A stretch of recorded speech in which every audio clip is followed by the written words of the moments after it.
সবাইকে শুভেচ্ছা জানাচ্ছি আজকের এই লাইভে। আজকে আমাদের লাইভের বিষয় হচ্ছে কিছুদিন আগেই 21শে ফেব্রুয়ারি পার হলো। এটা ভাষার মাস চলছে। ফেব্রুয়ারি মাসকে আমরা ভাষার মাস হিসেবেই বাংলাদেশে মানি। সারা পৃথিবীতে 21শে ফেব্রুয়ারিকে আন্তর্জাতিক মাতৃভাষা দিবস হিসেবে মেনে চলা হয়। তার প্রেক্ষিতেই এই ভাষা দিবসে আদিবাসীদের ভাষার অবস্থা, বিশেষ করে আমরা বাংলাদেশের আদিবাসীদের ভাষা নিয়ে, মাতৃভাষা নিয়ে আলোচনা করব। সাথে অন্যান্য দেশের বা অন্য যে কোনো জায়গার মাতৃভাষা নিয়ে আলোচনা আসবে। তো আজকের এই আলোচনায় বেশ কয়েকজন আলোচক রয়েছেন। এখানে রয়েছেন হাবিল মার্ডি, তিনি আদিবাসী লেখক গবেষক। প্রদীপ লাকড়া দাদা, উনি আদিবাসী পরিষদে দায়িত্বে আছেন। এদিকে লিটন এক্কা, তিনি আদিবাসী পরিষদের দায়িত্বে আছেন, নাটোর নলডাঙ্গা আদিবাসী পরিষদের সভাপতি। এর সাথে আরো কয়েকজন যুক্ত হবেন। আর দুজন আছেন, নির্মল মার্ডি, তিনি ইংরেজি ভাষা বিভাগে পড়াশোনা করেছেন রাজশাহী ইউনিভার্সিটি থেকে এবং শিক্ষকতা পেশায় জড়িত।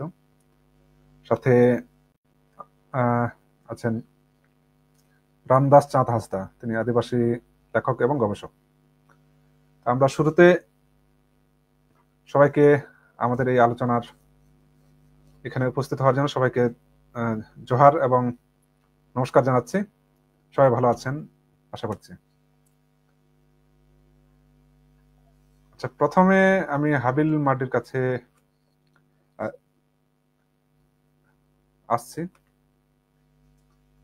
আপনি কি এখন বলতে পারবেন না ভিডিওর ভিতরে আছেন?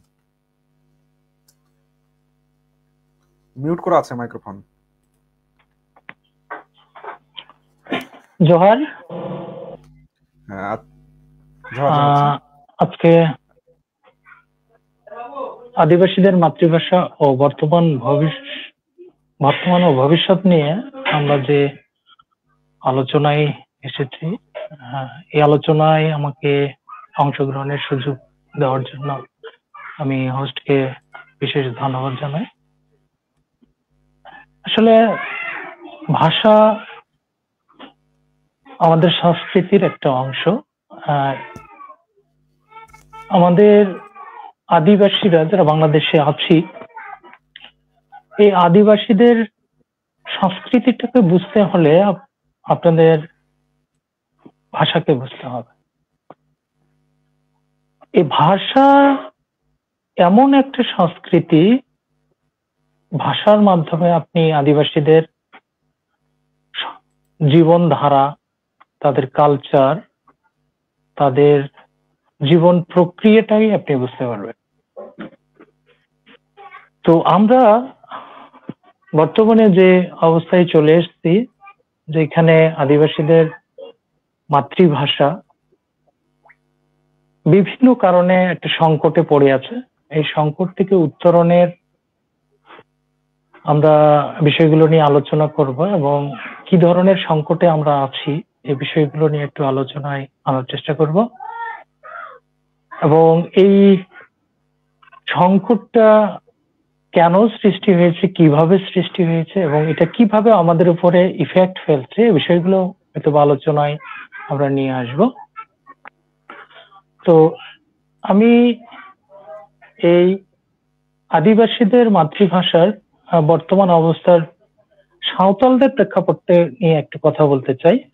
যেহেতু আমি নিজে সাঁওতাল এবং সাঁওতালদের কি ধরনের এই ভাষাগত দিক দিয়ে কি ধরনের বৈষম্য, কি ধরনের সমস্যা এবং এই সমস্যার থেকে আমরা কিভাবে উত্তরণ হতে পারি, এই বিষয়গুলো নিয়ে একটু কথা বলতে চাই। আসলে প্রথমত আমরা যদি ভাষার কথা বলি, যে ভাষা আমরা মূলত দ্বিভাষী। বাংলাদেশের প্রেক্ষাপটে আমি মনে করি যে আমরা দ্বিভাষী। কথাটার মানে এই হচ্ছে যে আমরা যখন একটা শিশু যখন আমাদের সমাজে বা আমাদের পরিবারে জন্ম নেয়, তখন কিন্তু সে আমাদের ভাষা শিখে এবং তার সাথে সাথেই সে বাইরের পরিবেশে, যেহেতু আমরা বাংলার একটা পরিবেশে থাকি, তো এই পরিবেশে সেখান থেকে সেও কিন্তু অনেক কথা শিখে। সুতরাং আমার পরিবারে সে বাংলায় শিখছে এবং আমার পরিবারের বাইরে সে আমার পরিবারে সে সাঁওতালিতে শিখছে এবং পরিবারের বাইরে সে বাংলায় শিখছে। সুতরাং একই সাথে তার দুইটা ভাষাকে আয়ত্ত করতে হচ্ছে। এই দুইটা ভাষাকে আয়ত্ত করতে গিয়ে সে নানাবিধ সমস্যায় পড়ে যাচ্ছে। তো এই সমস্যাগুলো যেটা প্রকৃতিগত বলেন বা আমরা যে পরিবেশে বড় হয়ে উঠেছি, যে পারিপার্শ্বিক একটা পরিবেশ এর প্রভাব বলেন, এটা কিন্তু হয়ে আছে। আর এর কারণে আমাদের যে ভাষা, সাঁওতালি ভাষা, এটার ধ্বনিগত, শব্দগত এগুলোর পরিবর্তন ঘটছে।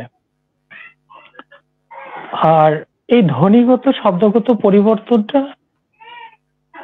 একেবারে অনেক সময় দেখা যাচ্ছে যে কিছু শব্দ সে একেবারে সাঁওতালিতে না বলে সে বাংলায় বলছে, আবার কিছু শব্দ দেখা যাচ্ছে যে না, সে এখন সাঁওতালিতে বাঙালিদের সাথে কথা বলতে গিয়ে সে কিন্তু সাঁওতালি ভাষাটা ব্যবহার করছে। তো এই যে একটা যোগা খিচুড়ি অবস্থা, তো আমি মনে করি যে এই অবস্থায় আমাদের যে ভাষাগত যে বৈচিত্র্যের অক্ষুণ্ণতা, সেটা কিন্তু নষ্ট হয়ে যায়। তো এই অবস্থায় আমরা যে ঠিক আছে, আমরা কিছু চ্যালেঞ্জের বিষয়গুলো জানলাম। সাঁওতালি ভাষায় যে সমস্যাগুলো রয়েছে, মানে বাঙালিদের এখানে বৃহৎ বাঙালি জনগোষ্ঠীর মাঝে থাকার কারণে হয়তো বা আমরা, আপনি যে বিষয়গুলো দেখলেন, সেই সমস্যাগুলো সাঁওতাল শিশুরা পড়ছে। তা প্রদীপ দা আছেন, প্রদীপ লাকড়া দাদা, আপনি শুনতে পাচ্ছেন? হ্যাঁ, শুনতে পাচ্ছি। তবে এখন সাঁওতালি ভাষার একটা অবস্থা আমরা জানলাম। এখন হ্যাঁ, আপনি আপনাদের ভাষার বিষয়ে কিছু বলুন, যে বর্তমান কি অবস্থা। হ্যাঁ, ধন্যবাদ দাদা। সবাইকে আমার পক্ষ থেকে গড় লাগি এরকম একটা আয়োজন করার জন্য আমি ধন্যবাদ জানাচ্ছি। ভালো আয়োজন। তো লিটন দা আছে, তারপর হচ্ছে দাদার নাম কি বলেন? আগে দাদা ওই যে কথা বললেন, হাবিল মাঠ, এই যে নাম আছে উপরে, দাদা আছেন। না, আসলে ভালো একটা টপিক, সুন্দর একটা টপিক ভাষা নিয়ে। যে আদিবাসীদের শর্ত হতে হলে ভাষা থাকা লাগবে, মানে আদিবাসী হতে হলে ভাষা থাকা লাগবে, মানে গুরুত্বপূর্ণ একটা কিন্তু একটা অংশ। 5টা মানে কমপক্ষে 4টা থাকা লাগে আদিবাসী শর্ত হওয়ার জন্য। তার মধ্যে ভাষা কিন্তু একটা খুবই গুরুত্বপূর্ণ। আমাদের মাতৃভাষা, উরাওদের মাতৃভাষা 2টা আছে, রংপুর, দিনাজপুর, কুড়িগ্রাম, ঠাকুরগাঁ এদিকের হচ্ছে কুরুক ভাষায় কথা বলে উরাওদের। আর বাদ বাকি সব আমরা হচ্ছে সমতলের হচ্ছে সাদ্রি ভাষায় কথা বলি। তো ভাষা নিয়ে কথা বললে, এই দুটি ভাষার ভিতরে কি খুবই পার্থক্য আছে না কিরকম? খুবই পার্থক্য, মানে খুবই পার্থক্য। আমরা কুরুক ভাষা জানি না, তো বুঝিও না। খুবই মানে গুরুত্বপূর্ণ। ওই ডিপে যাচ্ছে, অল্প একটু ডিপে যাচ্ছে। আমার নানা, হ্যাঁ আমার নিজের নানা, ওর বাড়ি হচ্ছে শাকিন মাকিন্দা, এই রাঁচি ডিস্ট্রিক্ট লহরদাগা উপজেলায়। ওর জন্ম কিন্তু ওখানে। আর উনি ওখান থেকে চলে আসে হচ্ছে শাইলকোনা, বাগাতিপাড়া, নাটোরে ছিলেন দীর্ঘদিন, আর এখানেই মারা গেছে। তো ম্যান অফ রাঁচি, উনি কয়েকটা ভাষা জানতেন। তার মধ্যে উরাওদের ওদিকে ভাষা আলাদা, কিন্তু ওই শাকিন মাকিন্দা লোহারদাগার ভাষা, রাঁচির ভাষা আলাদা, আবার আমাদের ভাষা আলাদা, আর হচ্ছে দিনাজপুর, খাড়াহুগার এদের ভাষা আলাদা। হ্যাঁ, এই ভাষাটা কিন্তু উরাওদের না, এই সাদ্রি ভাষাটা উরাওদের না। হ্যাঁ, এটা হচ্ছে কমন ভাষা। ওই রাঁচি এলাকায় বা ওই ওই ওই ওই ঝাড়খণ্ড এলাকায় সাধারণ লোকজন যারা হিন্দু, মুসলিম, বৌদ্ধ, খ্রিস্টান যারা আছে, এরা যে ব্যবহারটা করে সেটা সাদ্রি ভাষা। আর হচ্ছে উরাওদের ভাষা ওরকম কুরুকের সাথে আরো অনেক আলাদা ভাষা আছে, আঞ্চলিক ভাষা আছে। তো ভাষা কিন্তু, হ্যাঁ ভাষা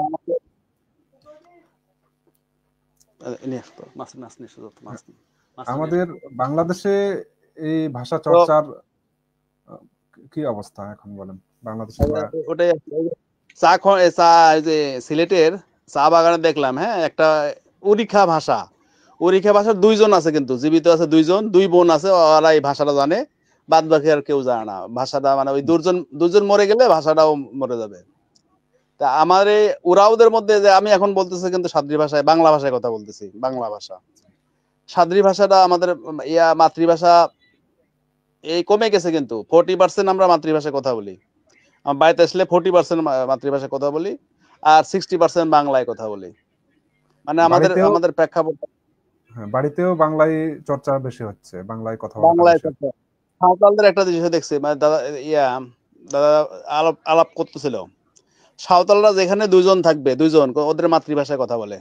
দুজন যদি এক জায়গায় হয় তাহলে মাতৃভাষায় কথা বলবে, সাঁওতালি ভাষায় কথা বলে। আর আমার ওরা কিন্তু ওই কোন সময় দুজনকে 5 জন 100 জন আসলেও মাতৃভাষায় কথা বলে না, মানে সাদ্রি ভাষায় কথা বলে না। ওরা হচ্ছে বাংলা ভাষা করে। ওরা একটু নিজেকে একটু মডার্ন করতে যে মাতৃভাষা কিন্তু হারাতে বসছে। একদম এভাবে চলতে চলতে থাকলে এক সময় কিন্তু আর এই ভাষাটা থাকবে না, হারিয়ে আচ্ছা, যাবে। এটা কেন হচ্ছে? এই যে দুইজন থাকলেও বা পরিবারে কথা বলছে না নিজেদের ভিতরে। এটা আসলে আসলে এটা হচ্ছে মডার্ন, বলছে না, আধুনিকায়ন বা বিবর্তন। বিবর্তন মানে আধুনিক হচ্ছে, মডার্ন হচ্ছে। হ্যাঁ, আধুনিকায়ন বা এটা নিজেকে মডার্ন হিসেবে উপস্থাপন করতে গিয়ে তারা মাতৃভাষা ছেড়ে হ্যাঁ, হ্যাঁ, অন্য ভাষায় কথা বলছে। এই মাতৃভাষাটা হারাতে বসছে কিন্তু। তো আচ্ছা, ঠিক আছে দাদা। একটা বিষয় আমরা খুব ভালো, আর আহ, অল্প একটু শেষ করবো। হ্যাঁ, সেটা হচ্ছে আচ্ছা, এই যে আমাদের যে একটা কয়েকদিন আগে গেল না, মহান শহীদ দিবস, মাতৃভাষা হ্যাঁ, দিবস গেল না। 21শে ফেব্রুয়ারি, এটা হ্যাঁ। এই জাতীয় দিবস গুলো কিন্তু, হ্যাঁ, আমরা যদি আমাদের মাতৃভাষা নিয়ে যদি একটু হাইলাইটস হই, হ্যাঁ, তাহলে হুম, নিজের নিজের জাতিসত্তাকে কিন্তু তুলে ধরতে পারি। কদিন আগে আসামে দেখলেন না, আসামে জি, আসামে হচ্ছে তখন গিনেস বুকে কিন্তু সাদ্রি ভাষার নাম লেখা, কিন্তু ওই সাদ্রি ভাষার কালচার নিয়ে, কৃষ্টি কালচার নিয়ে কাজ করার গিনেস কারণে। বুকে নাম লেখে। আমাদের যে কৃষ্টি কালচার এখনো বেঁচে আছে, এটাকে কি সংরক্ষণ করলে বা চর্চা করলে এবং এটাকে কিন্তু তুলে ধরলে, বিশ্বের দরবারে তুলে ধরা যায়, এ- হ্যাঁ, এটা তাহলে কিন্তু কিভাবে এটা করব কিন্তু ওই বিষয়গুলো পরে আসবো দাদা। হ্যাঁ, আপাতত বর্তমান অবস্থাটা আমরা জানার চেষ্টা করছি। এই বর্তমান সমস্যা অবস্থা খুব যদি খারাপ, বর্তমান খুব নাজুক অবস্থা। মানে হ্যাঁ, ভাষা হারাতে যাওয়ার পথে আর কি, এটাই ভাষাটা হারাতে উত্তরণের যাওয়ার। বিষয়গুলো আমরা আজকে আলোচনা করব। আচ্ছা, এরপরে লিটন ঠিক দার আছে। কাছে আমি আসি। লিটন এক্কা দাদা, আহ, প্রদীপ দার সাথে আপনি কতটুকু একমত, বা আপনার মতামত গুলো আপনি দেন যে আদিবাসীদের ভাষা কি অবস্থায়, বিশেষ করে আপনার ভাষাটার দিক থেকে আপনি কথাটা বলুন। হ্যাঁ, শুরুতেই গড় লাগি দাদা, এত সুন্দর একটা আয়োজন করার জন্য এবং আমাকে সুযোগ করে দেওয়ার জন্য কথা বলার। তো প্রদীপ দা, বিশেষ করে আমার সিনিয়র দাদা, আমাদের খুব পাশাপাশি মানে বাড়ি, আমরা সাংগঠনিক কাজও একসাথেই করি। তো প্রদীপ দা যে কথাগুলো বললো সেই কথাগুলো এবং খুবই যুক্তিযুক্ত, এবং আমি তার সাথে অল্প কিছু যোগ করব।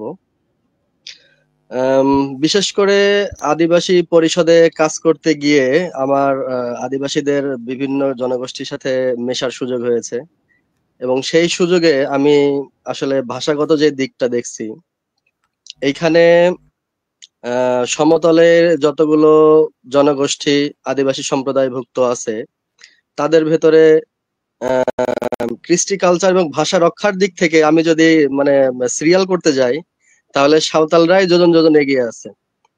তারপরে হচ্ছে উরাও আছে, তারপরে মুন্ডারা আছে, আর বাদ বাকি যেগুলো আছে এদের অবস্থা কিন্তু আরো বেহাল।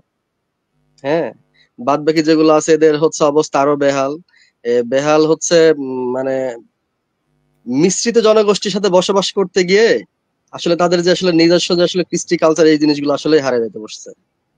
কারণ আপনি বাড়ির গন্ডি পেরোলেই আপনার ভাষা প্রয়োগের আর কোনো জায়গা নাই, এরকম একটা অবস্থা। আসলে মানুষের দৈনন্দিন চলাচলে ধাপে ধাপে মানে এটা আসলে মিশে গেছে আসলে মানুষের সাথে। আসলে ভাষার যে ব্যবহারটা, না এই ব্যবহারটা আসলে কমে গেছে একবারে। এটা আসলে খুবই খারাপ একটা দিক। এই বিষয়গুলো আমাদের হয়তোবা এখনই যদি আমরা যদি গুরুত্ব যদি না যদি দিই, তাহলে হয়তোবা ভবিষ্যতে আরো খুব খারাপ অবস্থা তৈরি হবে। হুম। আচ্ছা, যেমন প্রদীপ দা বললেন যে বাড়িতে 40% কথা বলছে আহ, সাদ্রি বা কুড়ুক ভাষায়, বাইরে সবাই বাংলা ভাষায় কথা বলছে। তো এরকম আর হ্যাঁ কি কি হ্যাঁ, এটাই সমস্যা, তো। আর কি কি প্রবলেম হচ্ছে আদিবাসীদের ভাষার ক্ষেত্রে? আদিবাসীদের ভাষার ক্ষেত্রে বলতে আমি উড়াওয়ের প্রেক্ষাপটে যদি বলি, আমাদের তো আশেপাশে আমাদের তো ওইভাবে দেখার সুযোগ হয় না। আমাদের আশেপাশে সাঁওতাল, মুন্ডা এবং আমরা উড়াই আছি বিশেষ করে আমাদের এই এলাকায়। আর এই যে অল্প কিছু যে জাতিগোষ্ঠীগুলো আছে ওটা তো বললাম, হ্যাঁ, যে ওদের জনসংখ্যা খুব কম হওয়ার কারণে আসলে তাদের মধ্যে যে তারা যে চর্চাটা যে করবে এই জিনিসটাও নাই হয়ে গেছে। মানে বাড়ি থেকে বের জনসংখ্যা হলে বাংলা ভাষার ব্যবহার। হ্যাঁ, বাংলা ভাষা কথা বলছে। হ্যাঁ, বাংলা ভাষার ব্যবহার। আচ্ছা, হয়তো দেখা যাচ্ছে একটা জায়গায় 5টা বসতি আছে, দাদা আমি একটু বলি। একটা হুম, জায়গায় 5টা বসতি আছে, তার আশপাশ দিয়ে বাঙালিরা আছে। হ্যাঁ, এখন ঘটনা হচ্ছে ওই জায়গায় ওদের আসলে ওই ভাষাটা আসলে ওদের টিকিয়ে রাখা আসলে খুবই টাফ। এটা আসলে যে যেভাবে দেখুক, এটা হচ্ছে মানে ওই আম, পারিপার্শ্বিক যে অবস্থা, এই অবস্থার কারণে আসলে মুশকিল হয়ে যাচ্ছে যদি তারা পারিবারিক ভাবে যদি সচেতন যদি না হয়। আর আরেকটা জিনিস বলি, সেটা হলো যে হুম, আসলে আমরা যে আদিবাসী, আমাদের যে একটা কৃষ্টি কালচার আছে, এটার হচ্ছে স্বীকার করতেই তো অনেকের সমস্যা। এটা তো একটা হ্যাঁ, নির্মম বাস্তবতা। হ্যাঁ, এটা সমস্যা যে কেন যে এটা স্বীকার হচ্ছে করতে? সমস্যা। সমস্যা কেন? ওই যে হচ্ছে বাঙালি কালচারের সাথে মিশে গেছে, অনেকে হচ্ছে সনাতন ধর্মের হচ্ছে অনুসারী হয়ে গেছে। হ্যাঁ, বিভিন্ন লোকজনের সাথে মিশতেছে। তারা যদি নিজেকে যদি আদিবাসী যদি পরিচয় দেয়, নিজেদেরকে ছোট লাগে। এটাই নির্মম বাস্তবতা। হুম। হ্যাঁ, এইটা করতে পরিচয়টা যায় ওই যে নিজে বলা তো। প্রদীপ দা প্রদীপ দা যে বিবর্তনের কথা বললো না, এটা তো আসলে নির্মম বাস্তব। এটা অস্বীকার করার কোনো অপশন নাই। আর এইটা হচ্ছে ওই যে বললাম না যে সাঁওতালরা আমাদের চাইতেও কিন্তু যোজন যোজন এগিয়ে আছে। সমতলের আদিবাসী যতগুলো জনগোষ্ঠী আছে, তারাই কিন্তু সবাইকে এখনো মিলিয়ে যতটুকুই দিতে পারছে হবে, তারা ধরে রাখছে। সবাইকে আমরা কাজ ততটুকুও করতে পারিনি। হবে। হুম, হ্যাঁ, মিলিতভাবে কাজ করতে হবে। হ্যাঁ। আচ্ছা, আবার আমি হাবিল মাটির কাছে আসবো। সুভাষ দা, 1 মিনিট, 1 মিনিট, হ্যাঁ, 1 মিনিট অল্প একটু। আচ্ছা, হ্যাঁ, সেটা হচ্ছে আচ্ছা, ওই যে আমাদের বর্ণমালা নাই তো, ধরেন আমাদের উরাওদের ওই সাদ্রি অথবা বর্ণমালা কুরুক সমস্যা কি? বর্ণমালা আছে কিনা এটাও কিন্তু যদি যদি খুঁজে পাওয়া যায় তাহলে কিন্তু ভাষা সংরক্ষণ করতে সুবিধা হয়। আচ্ছা, বর্ণমালাটা খুব সাদ্রি বা গুরুত্বপূর্ণ। কুরুক তো বাংলা না রোমান সম্ভবত, এই দুইটা বর্ণমালায় আমি বই লেখার বিষয়টা জানতাম। ওইটা কি অবস্থা? ওই যে বাবা ওই যে বই ছাপানোর কথা বলতেছেন, ওইটা হ্যাঁ, হ্যাঁ, হ্যাঁ, হ্যাঁ, সেটাই। ওইটা বাংলায় ছাপাইছে, বাংলা হরফে ছাপাইছে। ওইটা ওটা তো বাংলায় ওই যে যে ওইটা থেকে কোনো উচ্চারণটা। সমস্যা হচ্ছে? হ্যাঁ, ওইটা থেকে কোনো সমস্যা হচ্ছে উচ্চারণে বা পড়ার ক্ষেত্রে কোনো অসুবিধা হচ্ছে বাংলায় ও এই তো বইটা চালুই ছাপানো? হয়নি, আমি তো চোখেই দেখিনি। ওটা তো কাগজ আচ্ছা, কলমে হয়েছে, এবার ছাপাইছে, ছাপায় গোডাউনে রাখছে। হ্যাঁ, সরকার গোডাউনে রাখছে। ও গোডাউনে তেলা পোকা টিকটিকি খায় দিছে ওগুলা। আচ্ছা, আচ্ছা। ওগুলা তো ডেলিভারি দেয়নি। বইগুলো মানে বইগুলো মানে মৌখিকভাবে কাজের কথা বলা হয়েছে, কিন্তু ওই বাস্তবে সেগুলো প্রয়োগটা দেখা যায়নি। তারপরে শিক্ষকও নিয়োগ দেয়নি, কিন্তু শিক্ষক নিয়োগ দেয়নি। আর মানে শিক্ষক নিয়োগ তো স্কুল নাই, যেগুলো প্রাথমিক যেখানে বই পর্যায়ে শিক্ষক ঠিক নেই। মতো পাওয়া যায়নি। বই যেখানে ঠিক মতো পাওয়া যায়নি সেখানে শিক্ষক পাওয়া তো অনেক পরের বিষয়। আচ্ছা, ঠিক আছে প্রদীপ দা, আমরা আবার আলোচনা মানে পর্যায়ক্রমে আলোচনা করব বিষয়গুলো। তো হাবিল মার্ডির কাছে আসছে। আপনি বলছিলেন যে আদিবাসী শিশুদের একসাথে দুইটি ভাষা শিখতে হচ্ছে। এই ক্ষেত্রে অনেক ভাষা বিজ্ঞানী বলেন যে যারা একসাথে অনেক ভাষা শিখে সেটা তাদের জন্য বুদ্ধিভিত্তিক বিকাশে সুবিধাও করে দেয়। তাদের দক্ষতাগুলো বহুমুখী হওয়ার সুযোগটা থাকে। তো এই ছাড়া আর কি সমস্যাগুলো দেখছেন যে আদিবাসীদের তাদের মাতৃভাষা চর্চার ক্ষেত্রে? আসলে আদিবাসীদের ভাষার স্বরূপটা বুঝতে হলে আপনাকে দুইটা বিষয় নিয়ে কথা বলতেই হবে। একটা হচ্ছে যে লোকভাষা, যে আদিবাসীদের সাধারণ মানুষের কাছে যে ভাষাটা আমরা শুনি সেটা হচ্ছে লোকভাষা। আর এই নিয়ে যেগুলো আমরা সাহিত্য আকারে যেগুলো পাই, যেমন আমরা ছড়া পাই, বিভিন্ন ধাঁধা বা গীতি পাই, এগুলা যেহেতু সাহিত্য আকারে নাই, এগুলা শ্রুতি আকারে এখনো আছে। তো এই যে লোকভাষা এবং আমরা যে ছড়া ধাঁধা প্রবাদ প্রবচন গুলো পাই, এগুলোতে আমাদের একটা নির্দিষ্ট বা একটা টোনে বা একটা ধ্বনিতাত্ত্বিক কিংবা আপনি বলেন রূপতাত্ত্বিক বা স্বরগত উঠানামার বিষয়গুলো থাকে। তো আপনি যখন বাংলা কথা বলতে যান, একটা শিশু যখন বাইরের পরিবেশে গিয়ে বাংলা পরিবেশে গিয়ে সে বাংলা কথা বলে, তখন কিন্তু এই টোনটা একুরেসি থাকে না। মানে ঠিক যে আমরা যে শুদ্ধ বাংলাটা বলবো সেটা কিন্তু হয়ে আসে না, এখানে আদিবাসীদের ভাষার একটা বাংলাটা বলতে পারি না। টান থাকে, হ্যাঁ সঠিকভাবে বাংলাটা উচ্চারণ করতে পারে। ঠিক যেমন আমি আজকে সকালে ব্রাশ করতে করতে বাইরে দাঁড়ায় আছি, তো পাশে এক বাঙালি এসে একজনকে জিজ্ঞেস করছে যেমন সেতা ডাকা জমকিদা ইন্দ্র বাং জমকিদা। তো উনি বাঙালি, উনি কিন্তু আমাদের এই যে আমাদের যে সাঁওতালি ভাষা এটা কিন্তু হ্যাঁ উনি চেষ্টা করেছেন যে উচ্চারণ করবেন, কিন্তু সেটা কিন্তু একুরেসিটা আসেনি। যেমন শ্বেতা যেটাকে বলে সকাল, ওটাকে বলছে শ্বেতা। ডাকা জম কেদা, তো ডাকাম জম কেদা যে একটা পূর্ণ একটা যে সুস্থ বা একটা বাক্যটা পূর্ণভাবে গঠন হবে সেটা কিন্তু হয়ে ওঠে নাই। আবার বলছে ইন দো বাং জম কেদা, যে এই যে ইন ইন শব্দটা কিন্তু সে উচ্চারণ করতে পারেনি। দো বাং সে বইন, বইনটা কিন্তু বাং করে দিয়েছে, বইন জম কেদা। তো ওরা যেহেতু আমাদের সাথে যুগ যুগ ধরে আমরা পাশাপাশি অবস্থান করার পরেও এই বিষয়টা কিন্তু ওরা আয়ত্ত করার চেষ্টা করেছে, কিন্তু সম্পূর্ণরূপে পারেনি। কিন্তু আমাদেরও এই শিশুগুলো এই বিদ্যালয়ে প্রাথমিক পর্যায়ে যারা যায়, কিংবা অনেক ক্ষেত্রে দেখা যায় হায়ার এডুকেশনে বিশ্ববিদ্যালয় পর্যায়ে আমি অনেকেই দেখেছি যে তারা এখন স্পষ্ট ভাবে কথা বলতে পারে, এবং সেখানে ফিডব্যাক হিসেবে তাদেরকে হয়তোবা একটা হাস্যকর একটা পরিস্থিতি মোকাবেলা করতে হয়। তো এটা কিন্তু অনেক বড় একটা প্রভাব, এবং এটা সার্বিক জীবনে কিন্তু একটা বড় ধরনের একটা ইফেক্ট ফেলায়। তাদের ভিতরে হীনমন্যতা আমরা যারা হীনমন্যতা অবশ্যই তৈরি হয়, এবং এক্ষেত্রে আমি মনে করি যে তারা যদি আমরা যদি পাঠ্যক্রমে আমাদের প্রাথমিক পর্যায়টা আমাদের শিশুরা করতে পারে, তাহলে আমার কাছে মনে হয় যে না তারা অনেকটা শুধু যে আমাদের শিশুরা উপকারী হবে এমন না, যে আমাদের সাথে যারা বাঙালি পরিবেশে আমরা থাকি বা তারা যারা আছেন ওনারাও কিন্তু এটা দেখতে দেখতে একসময় অভ্যস্ত হয়ে স্বাভাবিক একটা পর্যায়ে চলে আসবে। ঠিক আছে, তো এইখানে আমাদের যে বিষয়গুলো যে আমরা যে আসলে যে বর্ণমালা নিয়ে একটা আমাদের একটা দ্বিধা দ্বন্দ্ব আছে, তো এই ব্যাপারে আমি পরের দিকে কথা বলবো। এগুলো যদি আমরা নিরসন করতে পারি তাহলে কিন্তু অবশ্যই আমাদের শিশুদেরকে প্রাথমিক পর্যায়ে আমাদের সান্তালি দিয়ে শিক্ষা নেওয়ার অধিকার তারা রাখে। তো যেমন আমাদের আমি আমাদের কিছু শব্দগুলোকে কিছু এভালুয়েট করার চেষ্টা করবো। যেমন আমি প্রথমে বলছিলাম যে এই যে ছড়া, ধাঁধা, প্রবাদ, গীতি বা আমাদের যে কথোপকথন এই বিষয়গুলো নিয়ে, তো আমরা প্রাথমিকভাবে আদিবাসীরা কিসের সাথে ভাষাগত দিক দিয়ে সম্পৃক্ত হয়? যে একটা শিশুকে যখন দেখবেন যে আদিবাসী পরিবেশে সে বড় হবে, তখন সে কিছু আত্মীয়বাচক শব্দ শিখবে, কিছু অঙ্গ প্রত্যঙ্গবাচক শব্দ শিখবে, কিছু রঙের নাম শিখবে, এই সংখ্যাবাচক, তেজস্পত্র, বাড়িঘর, কৃষি বিষয়ক বা লোকশিল্পের বিভিন্ন বিষয়ে সে শিখবে, এবং প্রকৃতি বিষয়ক সে কিন্তু কিছু তথ্য পাবে। তো সে এই শব্দগুলো শিখছে কোথায় থেকে? তার নিজস্ব আদিবাসী একটা পরিবেশ থেকে, এবং তার সাথে সে একদম অ্যাডজাস্ট হয়ে যাচ্ছে, যে সে জানছে যে আমার এই বস্তুর নাম বা এই জিনিসের নাম হচ্ছে এটা।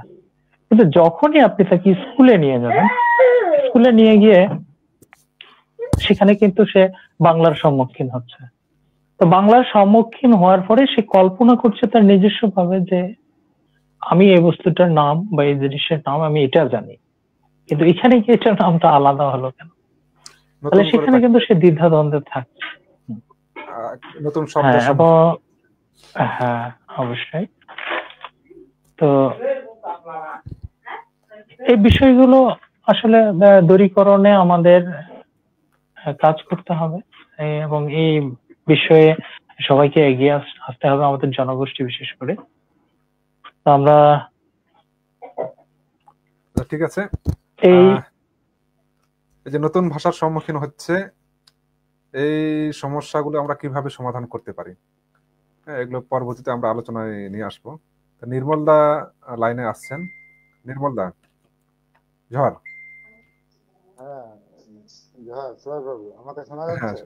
শোনা যাচ্ছে, একটু কম শোনা যাচ্ছে মনে হচ্ছে, সাউন্ড একটু কম, নাকি আমি কম রেখেছি? যাই হোক, শুনতে পাচ্ছি। বর্তমানে আদিবাসীদের ভাষার অবস্থাটা কিরকম বাংলাদেশে? লাইন মনে হয় কেটে গেছে কোনো কারণে।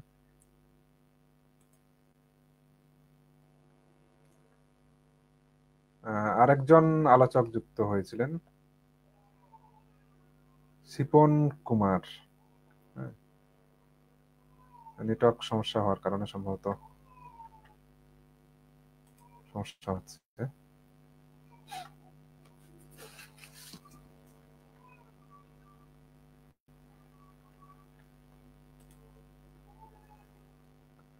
আচ্ছা, নির্মল দাকে আমি যেগুলো দেখেছি যে আমাদের শিশুরা মানে বেশ কিছু জায়গায় সম্মুখীন হচ্ছে সমস্যার, সেটা একটা বিষয়। আর সাধারণত যারা শহরে থাকছি তারাও যে হীনমন্যতার বিষয়টি আছেই, যে মার্কেটে গিয়ে বাংলায় কথা বলে। হ্যাঁ, আমার অভিজ্ঞতাও আমি একটু শেয়ার করি। আমি যখন রাজশাহীতে গিয়েছিলাম 2005 সালের দিকে, 5 সালে আমি এসএসসি, 6 সালে এসএসসি দেই, কোচিং এর জন্য রাজশাহীতে গিয়েছিলাম। তো সে সময় মেসে যারা ছিলেন তাদের সাথে আমরা বাজারে গিয়েছিলাম। তো আমি বরাবরই আমাদের পরিবারে গ্রামে সব জায়গায় সাঁওতালি ভাষায় কথা বলি। তো সেখানে গিয়ে তাদের সাথে আমি মেসে যখন থাকতাম সবাই সাঁওতাল ছিলাম, সাঁওতালি ভাষায় কথা বলতাম।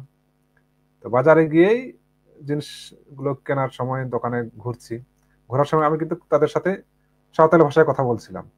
তো সেখানে একজন সিনিয়র ভাই বলছিলেন, বড় ভাই বলছিলেন যে এই সাঁওতালি ভাষায় কথা বলো না, হ্যাঁ তুমি তো না হলে আমাদের মান সম্মান খেয়ে নিবা। তাই তখন কিছু বললাম না, চুপ করে আসলাম। তা পরে যখন একটু ফাঁকা হলাম আমরা, তখন আমি জিজ্ঞেস করতেছি কেন সাঁওতালি ভাষায় কথা বলবো না কেন? তো বলছে যে সাঁওতালি ভাষায় কথা বললে ওরা বুঝে ফেলবে যে আমরা আদিবাসী, আমরা সাঁওতাল। তখন দোকানদারগুলো আমাদের সাথে ভিন্ন ধরনের ব্যবহার করবে, আমাদেরকে অবহেলা করবে বা আমাদের কাছে দাম বেশি চাইবে, এই ধরনের কিছু। মানে অন্য জনগোষ্ঠীও আমাদের প্রতি শ্রদ্ধাশীল নয়, এই বিষয়টা হয়তোবা তিনি বুঝাতে চেয়েছিলেন। বাঙালি দৃষ্টিভঙ্গি এখানে নেগেটিভ একটি প্রভাব আছে, যার জন্য মানে শহরগুলোতে যে কোনো জায়গাতে, শুধু ওই জায়গা না অন্য জায়গাতেও আমি দেখেছি যে বাঙালিদের সামনে যখন আমি সাঁওতালি ভাষায় কথা বলছি, তারা কিন্তু সেখানে হস্তক্ষেপ করেন। সবাই করে না হয়তোবা, কিছু কিছু জায়গায় করে। তখন বলে এই ভাই আপনি বাংলা ভাষায় কথা বলেন, তো কিছু বুঝতে পারতেছি না। কিন্তু এই বিষয়টা যে ওকে বোঝার দরকার নেই, এই সেন্সটা ওর কাজ করে না।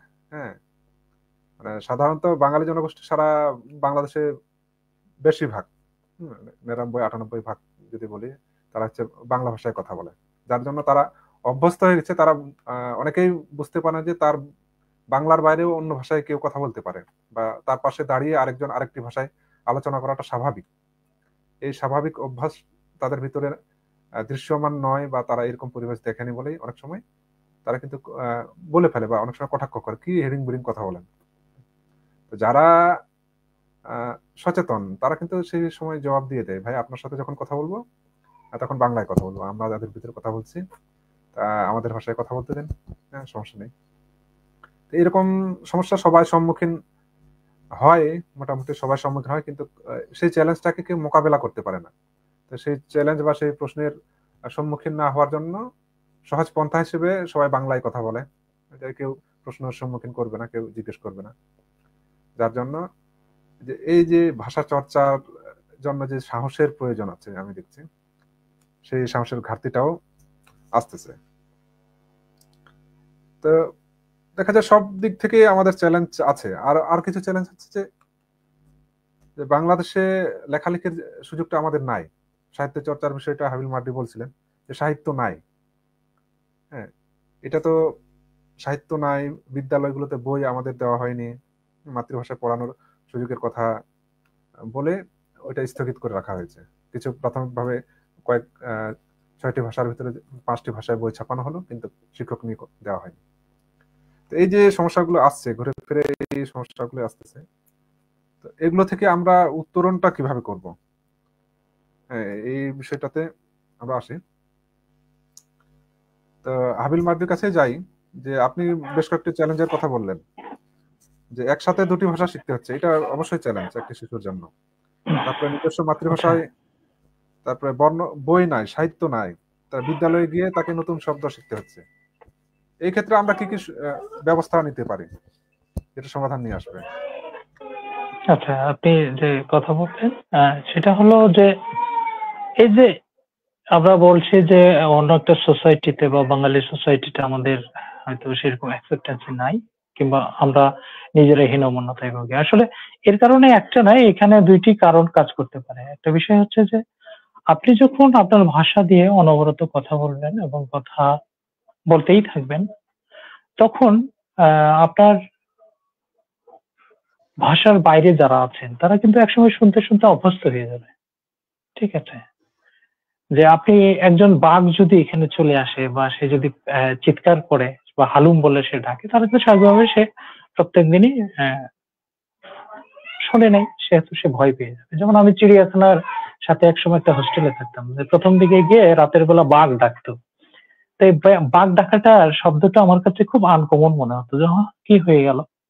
কিন্তু আমি যখন 10 বছর ধরে সেখানে ছিলাম, আমার কাছে পরে মনে হয়েছে যে না, বিষয়টা ইজি, যে সে চিড়িয়াখানার ভিতরে আছে, সে সেখান থেকে ডাকছে। আমার কাছে কিন্তু সেটা কৌতূহলজনক মনে হয়নি। তো আমি মনে করি কি যে সেক্ষেত্রে আমাদেরকেই বেশি এগিয়ে আসতে হবে। সেটা হলো যে আমরা যারা আদিবাসী ভাষা দিয়ে কথা বলি, এখানে হীনমন্যতায় না ভুগে আমরা যদি কথা বলি এবং সেটা যদি হ্যাঁ, মোটামুটি যে জায়গাগুলোতে আমরা ব্যবহার করতে পারি আমাদের ভাষার উপরে, সেখানে যদি অবশ্যই কথা 2-3 জনের সাথে দেখা হলে বলা উচিত। এবং আমি মনে করি যে এটা আমাদের পাশাপাশি যারা অন্য কমিউনিটি আছে, যারা স্বাভাবিকভাবে আমাদের আদিবাসীদের ভাষা বোঝে না, তারাও একসময় শুনতে শুনতে অভ্যস্ত হবে এবং তাদের কিউরিওসিটি জাগবে। এখানে আপনি দেখবেন যে অনেকেই কিন্তু কর্মক্ষেত্রে বলেন বা বিভিন্ন শিক্ষা প্রতিষ্ঠানে বলেন যে তার সহপাঠীদেরকে সে জিজ্ঞেস করে যে ভাই কি বললি, তো এটা আমি শিখতে পারি কিনা, এরকম আগ্রহ দেখায়, কৌতূহল দেখায়।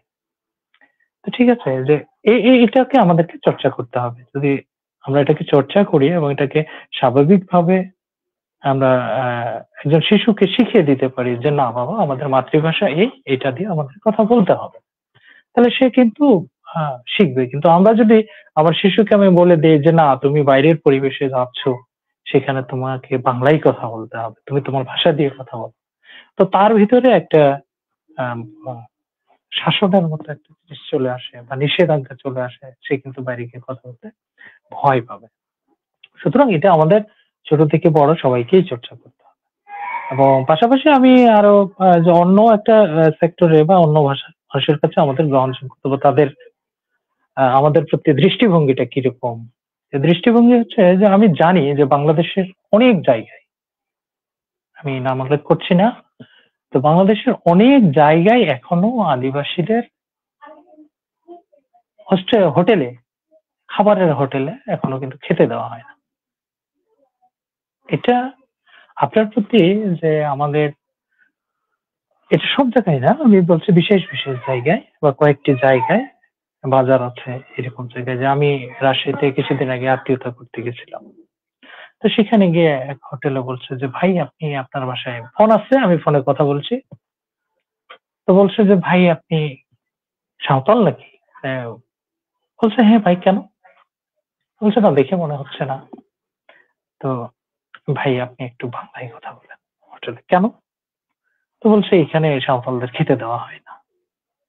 আসলে যে ওই এলাকার আদিবাসীরা বা ওই এলাকার সাঁওতাল বলেন বা অন্যান্য উরাও বলেন বা আপনি পাহাড় জনগোষ্ঠী বলেন, তো তাদেরকে তো আপনি প্রথমেই দমিয়ে দিলেন, হীনমন্যতায় ভোগার সুযোগটা করে দিলেন। তো এইগুলো যদি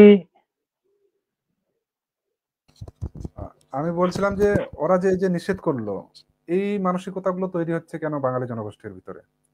এই মেন্টালিটিটা কেন ওদের ভিতরে? এইটা তো আমাদের সাঁওতালি ভাষা চর্চার ক্ষেত্রে বা আদিবাসীদের ভাষা চর্চার ক্ষেত্রে একটা বড় ধরনের প্রতিবন্ধকতা। আসলে এটা আমাদের বলা যায় যে ওরা তো বলে যে এটা আমাদের নাকি ফুড হ্যাবিট প্রবলেম, তারপরে আদার্স আমাদের সাংস্কৃতিক কিছু সমস্যা আছে। এই সমস্যাগুলো তারা বলে আমাদের সাথে যায় না। যেমন খাদ্যাভ্যাসগত সমস্যাটাই কিন্তু মূলত বেশি এখানে, যে তারা দাবি করে যে আদিবাসীরা শুকুর খায়, ইঁদুর খায়। এই প্রবলেম গুলো নিয়ে তারা বলে যে না, এটা আমাদের যায় না, আমাদের সোসাইটিতে কিংবা আমাদের সংস্কৃতিতে এটা যায় না। তো আপনি আসলে তো ওদের হোটেলে এই গিয়ে বিষয়গুলো আপনি তারা খাচ্ছেন বলে। না তো। ওদের হোটেলে গিয়ে তো আপনি শুকুরের মাংস খাচ্ছেন না। না, সেটা না, কিন্তু ও গ্রহণযোগ্যতা আমার যতটুকু, যে আমি আমার চেহারাগত দিক দিয়ে কিন্তু তারা বুঝতে পারেনি যে আমি আদিবাসী, কিন্তু পরক্ষণে এই যে কথা বা এই ভাষা যেটা আসলো, এই ভাষার কারণে তারা কিন্তু বুঝতে পেরেছে। ঠিক আছে, বা আমার যে ওখানে যেরকম পরিবেশে আমি গেছি বা যেরকম গেটআপে আমি গেছি, স্বাভাবিকভাবে তারা কিন্তু এটা মনে করেনি যে সে আদিবাসী। তো ওই আচ্ছা, এলাকার ওরা মানুষ, যদি অভিযোগ করে থাকে, আমি বলছি যে ওরা যদি শুকুরের মাংস খাওয়ার কারণে আমাকে হোটেলে খেতে দিচ্ছে না, আমার কাছে মনে হচ্ছে যে এটা শুধু একটি কারণ না। কারণ এই বাঙালিরা ইউরোপে গিয়ে হোটেলে নিশ্চয়ই শুকুরের মাংসের পাশাপাশি বসে ভাত খাচ্ছে, আমেরিকাতে গিয়ে শুকুরের মাংসের পাশাপাশি বসে ভাত খাচ্ছে, হোটেলগুলোতে খাচ্ছে। আমেরিকা, ইউরোপে তো প্রচুর পরিমাণে শুকুরের মাংস খাওয়া হয়। তাহলে এই জায়গাতে এদের সংকীর্ণ মানসিকতাটা তৈরি হচ্ছে কেন? জ্ঞানের অদূরদর্শিতা, বা তাদের ভিতরে একটা নেগেটিভ মানসিকতা তৈরি করা হচ্ছে ইচ্ছাকৃতভাবে? আসলে এটার জন্য আমি মনে করি যে আমরা দুপক্ষই দায়ী, যে আমরা এখন আধুনিক যুগে বাস করি। তো আপনি যদি আধুনিকতার সাথে তাল মিলিয়ে না চলতে পারেন, তাহলে কিন্তু আপনি বিলীন হয়ে যাবেন।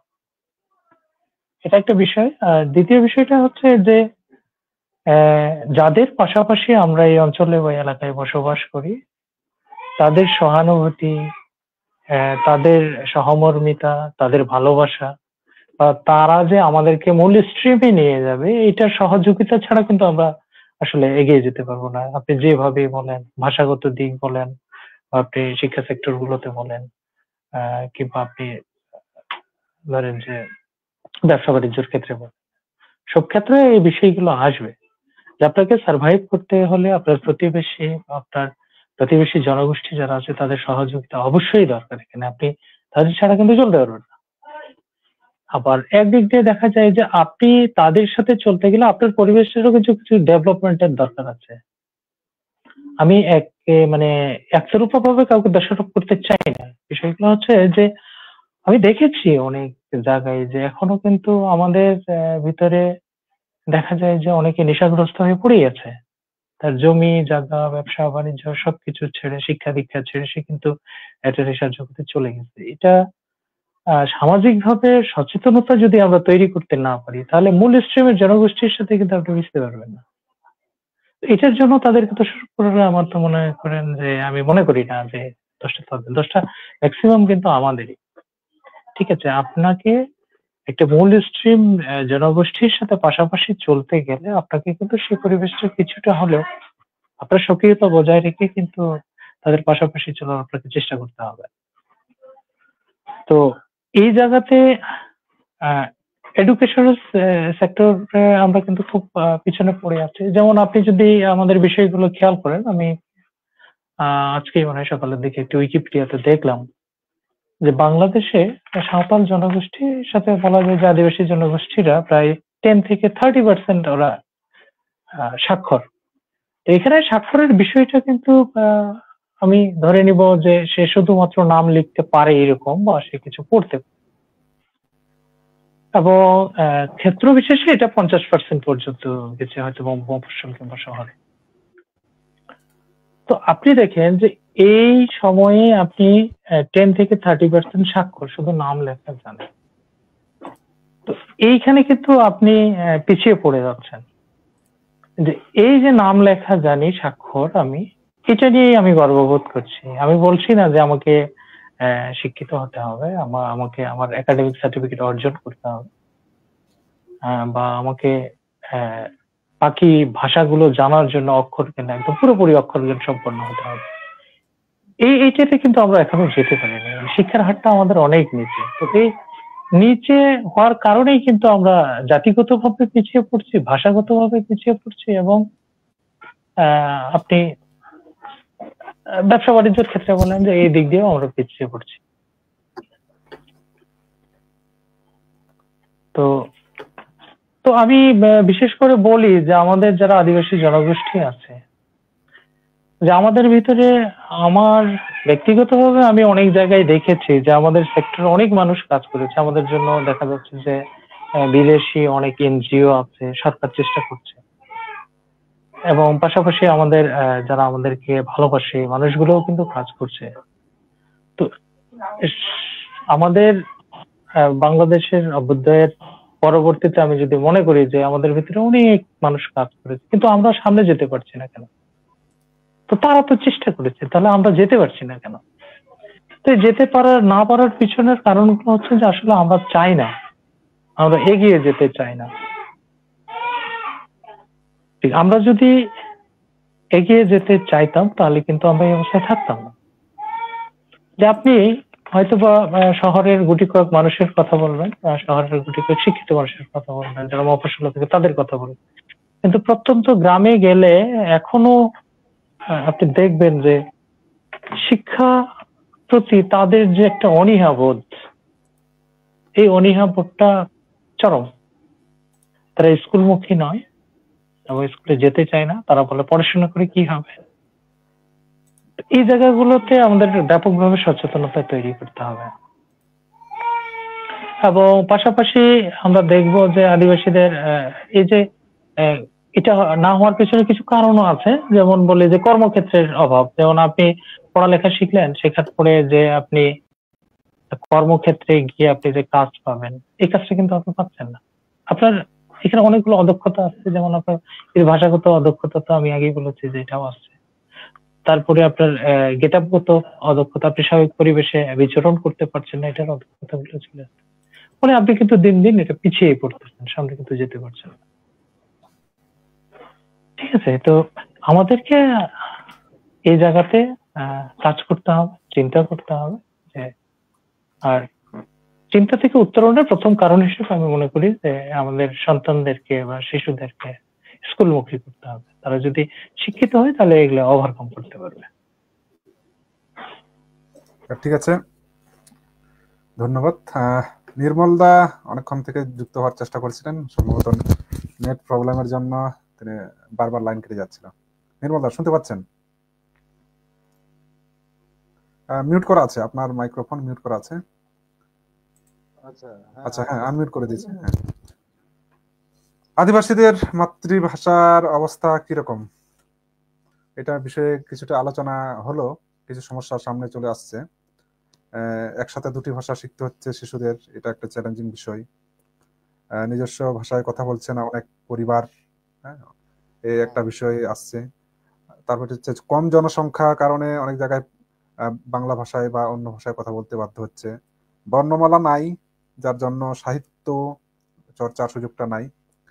বিদ্যালয়ে গিয়েও সাঁওতাল শিশুরা প্রথম ধাক্কা, সাঁওতাল বা আদিবাসী শিশুরা প্রথম ধাক্কা খাচ্ছে। বাড়িতে যেটাকে কাঁডা বলছে, স্কুলে গিয়ে তাকে সেটা কলসি বলতে হচ্ছে। একই জিনিসকে দুই ভাবে বলতে হচ্ছে। এই যে চ্যালেঞ্জ গুলো, এর বাইরে আপনার কাছে আর কি বিষয়গুলো আছে যদি থাকে সেগুলো বলবেন, এবং এই চ্যালেঞ্জগুলো আমরা কিভাবে ওভারকাম করতে পারি, সমাধানগুলো কিভাবে আসতে পারে, আদিবাসীদের ভাষাগুলো টিকিয়ে রাখার জন্য আমরা কি কি কাজ করতে পারি। নির্মল দা। আচ্ছা, আমাকে শোনা যাচ্ছে তো? হ্যাঁ, শোনা যাচ্ছে, বলো। শোনা যাচ্ছে। আচ্ছা, চ্যালেঞ্জ যেগুলো দেখা যাচ্ছে আমাদের সামনে, সেগুলো মানে এটা আমাদের বাস্তবতা। এটা থেকে বেরোনোর হয়তো নানা উপায় আছে, কিন্তু উপায়গুলো কিছুটা চ্যালেঞ্জিং আমার কাছে মনে হয়, তবে উপায় অবশ্যই আছে। তো প্রথম যে জিনিসটা আমার কাছে মনে হয় যে এই চ্যালেঞ্জগুলো সুন্দরভাবে সবাই তুলে ধরছে। আমরা যদি ওভারকাম করার সত্যি ইচ্ছা পোষণ করি, তবে জাতিগত যে দরদ, নিজের সমাজের প্রতি, ভাষার প্রতি, সংস্কৃতির প্রতি, বিশ্বাসের প্রতি যে দরদ, এগুলো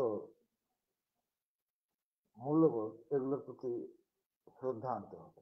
ভালোবাসা আনতে হবে, তাহলে ওভারকাম করা যাবে। এই জিনিসগুলো খুব বেশি মানে চ্যালেঞ্জিং হলেও কিন্তু অসম্ভব নয়, এটা ওভারকাম করে আসা যাবে। তবে এই যে আমরা যে দেশে বসবাস করি সেখানে দেশের মানে বৃহত্তর জনগোষ্ঠীর বাস্তবতাটাই এরকম, মানে মূল্যবোধের যে বিষয়টা আছে সেখানে তাদেরও সমস্যা আছে। কাজেই তারা আমাদের মানে আমাদের মূল্যবোধকে মূল্যায়ন করবে এমন সবসময় নাও ঘটতে পারে, অবমূল্যায়ন ঘটতে পারে, কারণ তারা নিজেরা অনিরক্ষর বা অশিক্ষিত, কুসংস্কারাচ্ছন্ন অথবা নিজেরাও পিছিয়ে পড়া। এরকম পরিস্থিতিতে তাদের হয়তো বা কিছু অর্থনৈতিক সামর্থ্য থাকতে পারে, মনস্তাত্ত্বিক লেভেলে যে উচ্চতায় উঠে আরেকটা জাতিগোষ্ঠীকে আমরা যদি সম্মান দিতে চাই, তাহলে যে ধরনের উচ্চতায় ওঠা দরকার সেটা তাদের নেই। হ্যাঁ, আমরা কর্মক্ষেত্রে খুব বেশি একটা এই ধরনের চ্যালেঞ্জের মুখোমুখি হয় না, কিন্তু শিক্ষার ক্ষেত্রে মাতৃভাষা বলার ক্ষেত্রে, শিক্ষার ক্ষেত্রে শিশুরা আসলে খুব চ্যালেঞ্জের মধ্যে পড়ে। কারণ শিশুদের তো সেই বোধ শক্তি থাকে না যে এটা হচ্ছেটা কি, তারা ভয় পেয়ে যায়, ঘাবড়ে যায়, হীনমন্যতায় ভোগে, এই ধরনের বিষয়গুলো থাকে। তো এখান থেকে ওভারকাম করার জন্য আমি যে বিষয়গুলো আমার মাথায় আসছে বা যে জিনিসগুলো আমরা সহোদ্যোগী হয়েই আমাদের এই জিনিসগুলোকে দূর করার জন্য কিছু কিছু প্রজেক্ট বা প্রচেষ্টা নিতে পারি। আশেপাশে 3-4টা গ্রাম মিলে একটা বিদ্যালয় প্রতিষ্ঠা করতে পারি, যেখানে প্রথমে মাতৃভাষার প্রতি যে মায়াটা থাকা দরকার এই শিক্ষাটা বাচ্চাদের দিতে হবে, এবং সেটা আমাদের সহোদ্যোগে, আমাদের সামাজিক দায়বদ্ধতাকে এগুলো করা উচিত। তাহলে মনে হয় কিছু জিনিস একটা আত্মবিশ্বাসী করে তোলা যাবে শিশুদেরকে। আচ্ছা, আর এই যে আপনি যেটা বললেন মানে যত বেশি ভাষা শিখবে শিশুর বৃদ্ধি বা বিকাশ তত বেশি ঘটবে, এটা খুবই বাস্তব সত্য কথা। যে শিশু কোনো ধরনের অবজ্ঞা বা তাচ্ছিল্যের শিকার না হয়ে উৎসাহব্যঞ্জক ভাবে একাধিক ভাষার ভিতরে বড় হয়, তার আইকিউ লেভেল সিঙ্গেল বা একক ভাষার মধ্যে বড় হওয়া শিশুর চেয়ে বেশি হয়ে থাকে। তো সেই হিসেবে আদিবাসীদের ক্ষেত্রে ইতিবাচক কিছু ঘটার কথা, কিন্তু বিষয়টা তো মানে পজিটিভলি ঘটে না।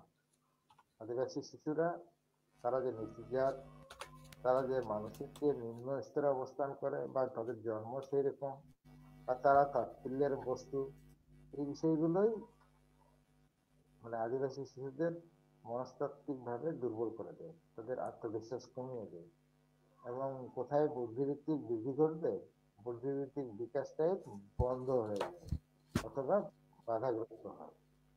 তো এখন সমস্যা আমাদের, আমাদের ভাষা আমরা হারিয়ে যাচ্ছি, ভাষা হারিয়ে যাচ্ছে, সংস্কৃতি ধ্বংস হচ্ছে। এগুলো থেকে বাঁচার জন্য তাগিদ আমাদেরই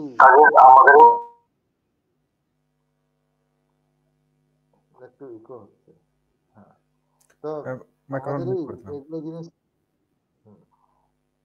এগুলো থেকে বাঁচার জন্য আমাদেরই পদক্ষেপ নিতে হবে। পদক্ষেপগুলো হচ্ছে এই সীমিত পরিসরে হলেও এই জিনিসগুলো করতে হবে। এক সময় আমরা সাবলীল ভাবে শিক্ষা দীক্ষার প্রয়োজন হতো না, নিজের জমি জায়গা আবাদ করতাম, জমি থেকে কেউ নিয়ে যেত কিনে, যাদের দরকার তারা, হয়তো বা লাভবান হতাম না অর্থনৈতিকভাবে, দিন চলে যেত। কিন্তু এখন এমন সময় আসছে, আমরা যদি ঘরের বাইরে পা ফেলি আমাদের ভাষাটা অবমূল্যায়িত হচ্ছে, অথচ বের না হলেও পেটে ভাত জুটবে না। তো দুদিক সামাল দিতে গেলে এই চ্যালেঞ্জগুলোর সাথে যুদ্ধ করতে হবে, যুদ্ধের জন্য তৈরি হতে হবে। আর তৈরি হতে গেলে আমাদের ট্রেনিং সেন্টার তৈরি করতে হবে যুদ্ধে যাওয়ার জন্য।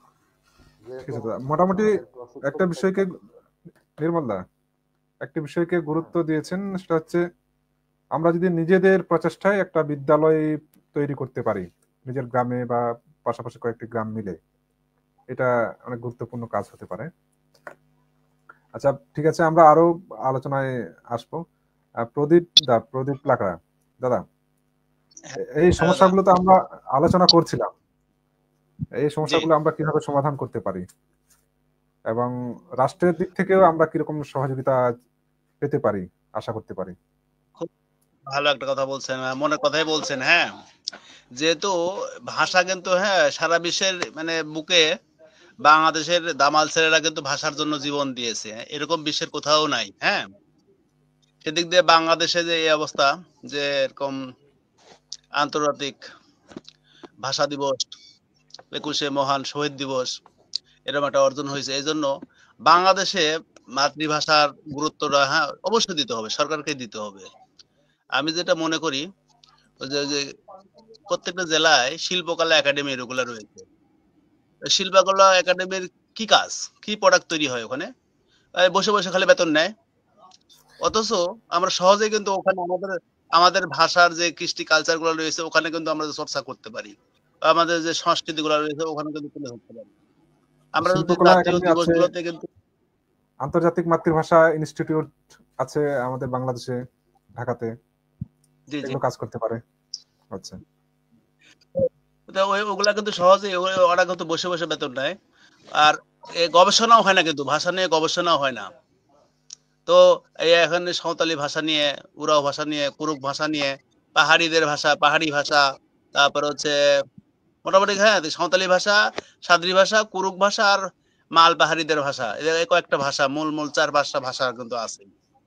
এই বিশেষ করে উত্তরবঙ্গের যে আমি কথা বলছি, বেশি তো ভাষা নাই, 4-5টা ভাষা।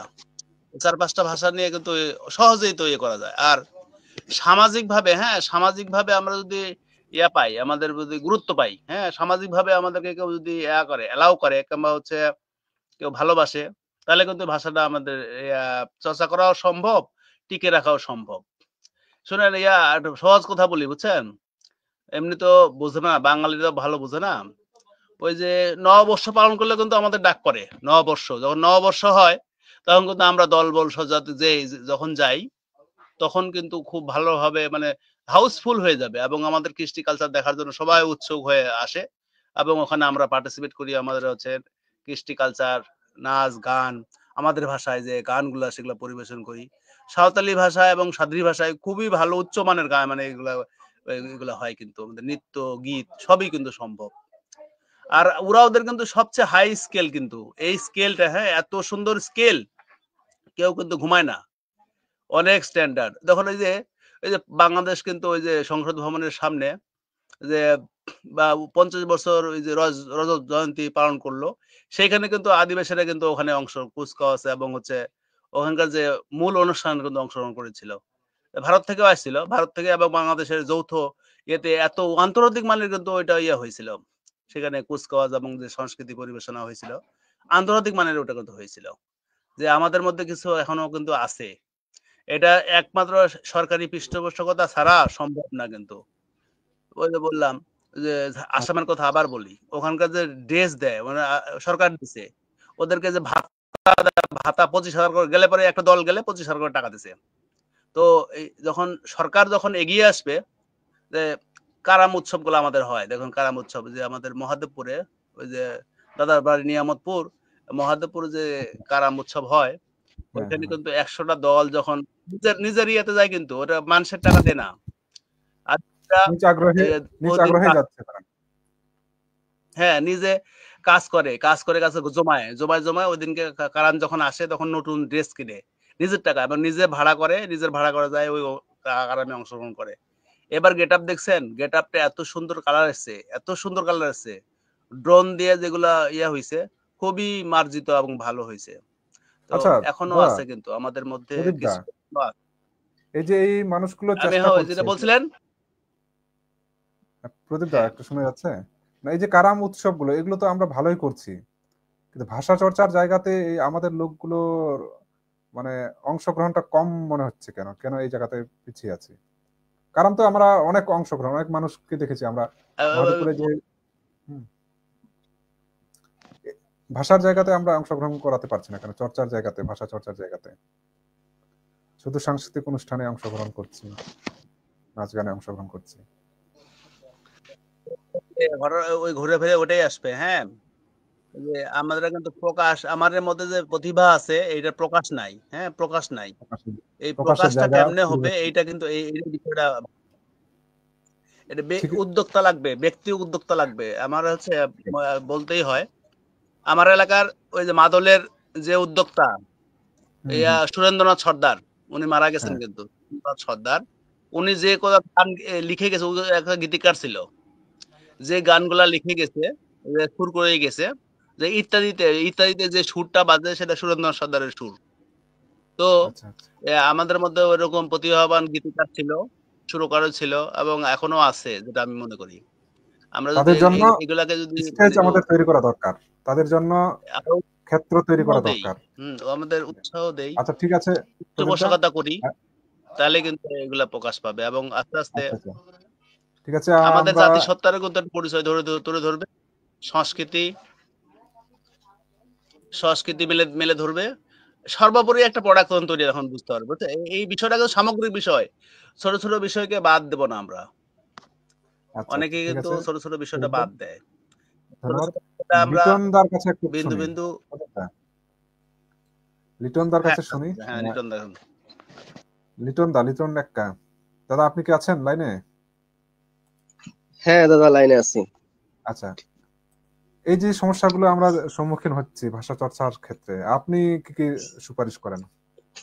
এগুলোর সাথে একমত নাকি আরো নতুন কিছু সুপারিশ? হ্যাঁ, তা তো অবশ্যই একমত। ওই যে কথাটা বললেন না, যে কারাম নিয়ে আমরা আগায় গেলাম কিন্তু ভাষা নিয়ে কেন পারতেছি না।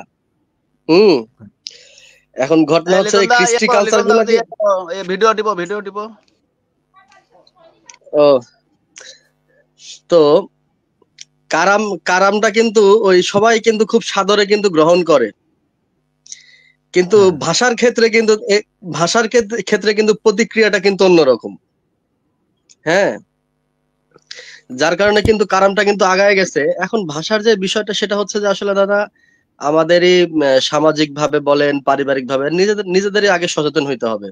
সরকার কিন্তু পারবে না, বুঝছেন? আমরা যত কথাই বলি সরকারের দ্বারা কিন্তু সম্ভব না। এই কারণ সরকার কিন্তু যে কোনো একটা কিন্তু প্রজেক্ট যখন হাতে নেবে তখন কিন্তু সরকার কিন্তু ভাববে যে আসলে এই প্রজেক্টের মাধ্যমে কতগুলো লোক আসলে উপকৃত হবে, এটা কিন্তু সরকার কিন্তু ভাববে। তো সেই ক্ষেত্রে দেখেন যে বাংলাদেশে কিন্তু 50টা জাতিসত্তার লোক কিন্তু মানুষ কিন্তু বসবাস করে, আদিবাসী সম্প্রদায়ভুক্ত। এই 50টা জাতিসত্তার কিন্তু কৃষ্টি কালচার, ভাষা এক এক রকম কিন্তু। হ্যাঁ, তো আসলে সেই দিক দিয়ে বিচার বিশ্লেষণ করলে আসলে সরকারের জন্য টাফ। এটা আমাদেরই রক্ষা করতে হবে, আমাদেরই। সরকার যদি এগিয়ে আসে খুবই ভালো, কিন্তু এটা ব্যক্তি উদ্যোগ এবং সামাজিক উদ্যোগ ছাড়া এটা সম্ভব না আমার মনে হয়। কারণ যেহেতু বাংলাদেশে আদিবাসী জনগোষ্ঠী,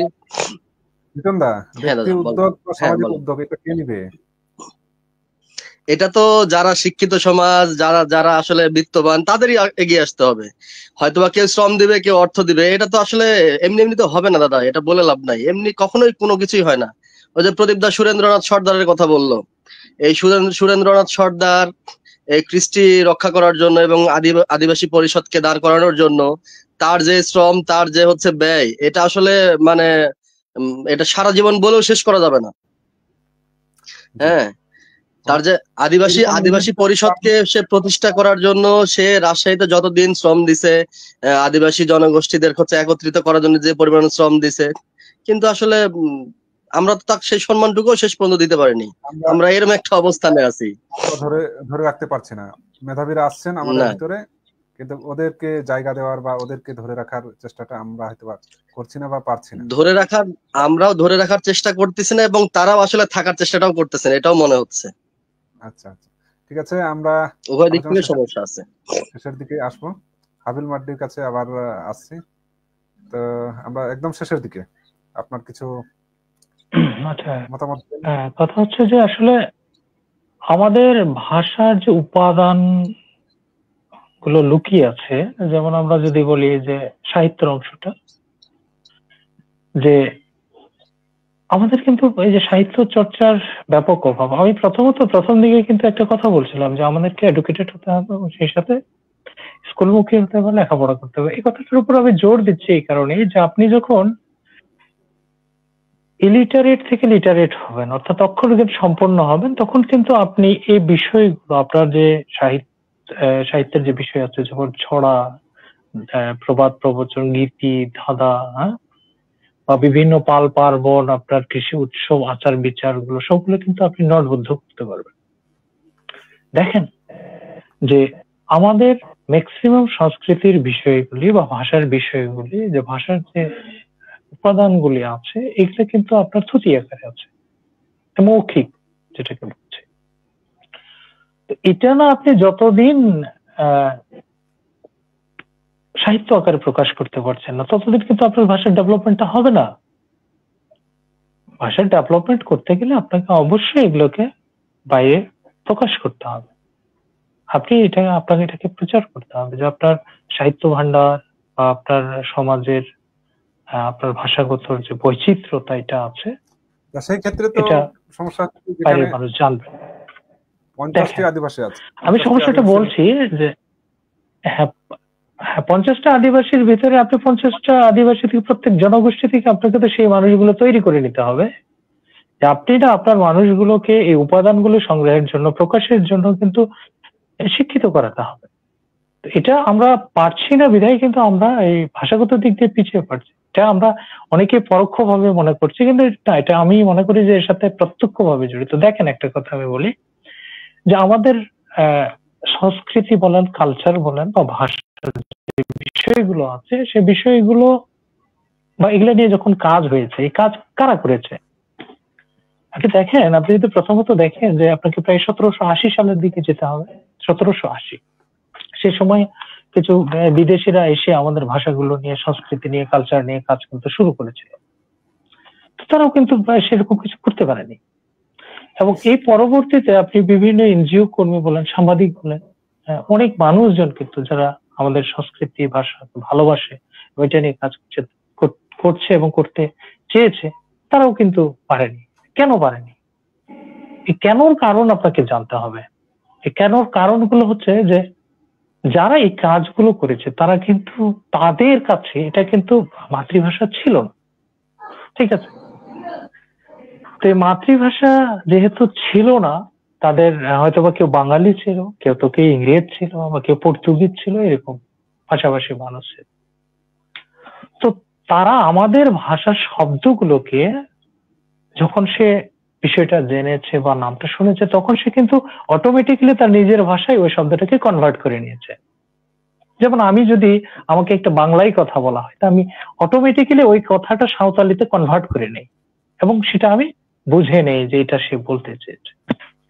তো যখন আপনি একটা শব্দকে আপনার ভাষায় কনভার্ট করে নেবেন, পরিবর্তন করে নেবেন, তখন কিন্তু ওই শব্দের যে জৌলুসটা থাকে, ওই শব্দের যে উচ্চারণগত পার্থক্য বা ওই যে মূল জিনিসটা থাকে, থিমটা থাকে, সেটা কিন্তু খুব বেশি লোপ না পাইলে ওটা লোপ পেয়ে যায়, কিছুটা কমে যায়, অ্যাকুরেট থাকে না অবশ্যই। তো এক্ষেত্রে আমরা আমাদের যে ঐতিহ্যগুলোকে, ভাষাগত ঐতিহ্য বলেন, এখানে শব্দের ভান্ডার, আমি কিছু কিছু শব্দ বলি যে এটা আসলে একই মাত্র আমরা জন্মগতভাবে অধিকারটা আমরা পেয়ে যেতে পারি, বা এটা পাই, বা ছোটকাল থেকে পারিপার্শ্বিক পরিবেশে বড় হওয়ার কারণে কিন্তু এটা অর্জন করেছে। যেমন আমি বলি যে কিছু ধ্বনি আছে, বা একটা ধ্বনি কিন্তু একটা শব্দ। মনে করেন যে ল, আমি যদি সাঁওতালিতে ল বলি, তাহলে ল মানে কিন্তু আপনার একটা ধ্বনি, এবং সেই সাথে আপনাকে দেখতে হবে যেটা একটা শব্দ। ঠিক আছে? তারপরে র, তারপরে স, নু, জ, মু, টি, এরকম অসংখ্য শব্দ আছে, গ। এগুলো একটা ধ্বনি এবং একটা শব্দ। একটা ধ্বনি দিয়ে একটা শব্দকে যদি আপনি, একটা শব্দ যদি তৈরি হয়, সেক্ষেত্রে আপনি অন্য কালচারের মানুষ, অন্য সংস্কৃতি, অন্য ভাষী মানুষ এখানে তো এটাকে এত তাড়াতাড়ি বুঝবেন। এবং এটা আমার কাছে মনে হয় যে খুব রিচ, এবং এটার শিকড়টা একেবারে খুব গভীরে। যেমন আমরা ল যদি বলি, ল মানে আগুন লেগেছে, যারা র, গবেষণা করছে, মানে একজনকে পোড়ানো হচ্ছে বা আচ্ছা আমি যেটা বলতে যাচ্ছিলাম, সেক্ষেত্রে কি আপনি বলতে যাচ্ছেন যে এই যে যারা গবেষণা করেছেন বাইরের লোকজন এসে, মানে সেই গবেষণা কি সেই জনগোষ্ঠী, সেই ভাষাগোষ্ঠীর আমি মধ্য দিয়ে যদি করা হতো শুনতে পাচ্ছি না, সরি, তাহলে সেটা আরেকবার কি বলেন। ভালো হতো বা সেটা জি, ফলপ্রসূ আরো ভালো ফলপ্রসূ হতো? আমি বলছিলাম যে আপনি বলছেন যে তারা বাইরের জনগোষ্ঠী এসে আমাদের ভাষা নিয়ে গবেষণা করেছে, কিন্তু কোনো ফলাফল ততটা, মানে যতটা আশা করার কথা সেই ফলাফলটা আমরা পাইনি। মানে এই ক্ষেত্রে কি আপনি বলবেন না, যে যে ভাষাগোষ্ঠীর ভিতরে গবেষণাটা হয়েছে তাদেরকে সম্পৃক্ত করলে এই ফলাফলটা জি, আসতো হয়তো বা? হ্যাঁ, আচ্ছা ঠিক আছে, আমরা আবারও আরেকজন অতিথিকে হ্যাঁ, পেয়েছি একদম অবশ্যই। লাস্টের এখন দিকে দেখেন, আলোচনা। আপনি একটা জিনিস দেখেন, আমি বলি যে আমরা আমাদের কিছু ঐতিহ্য,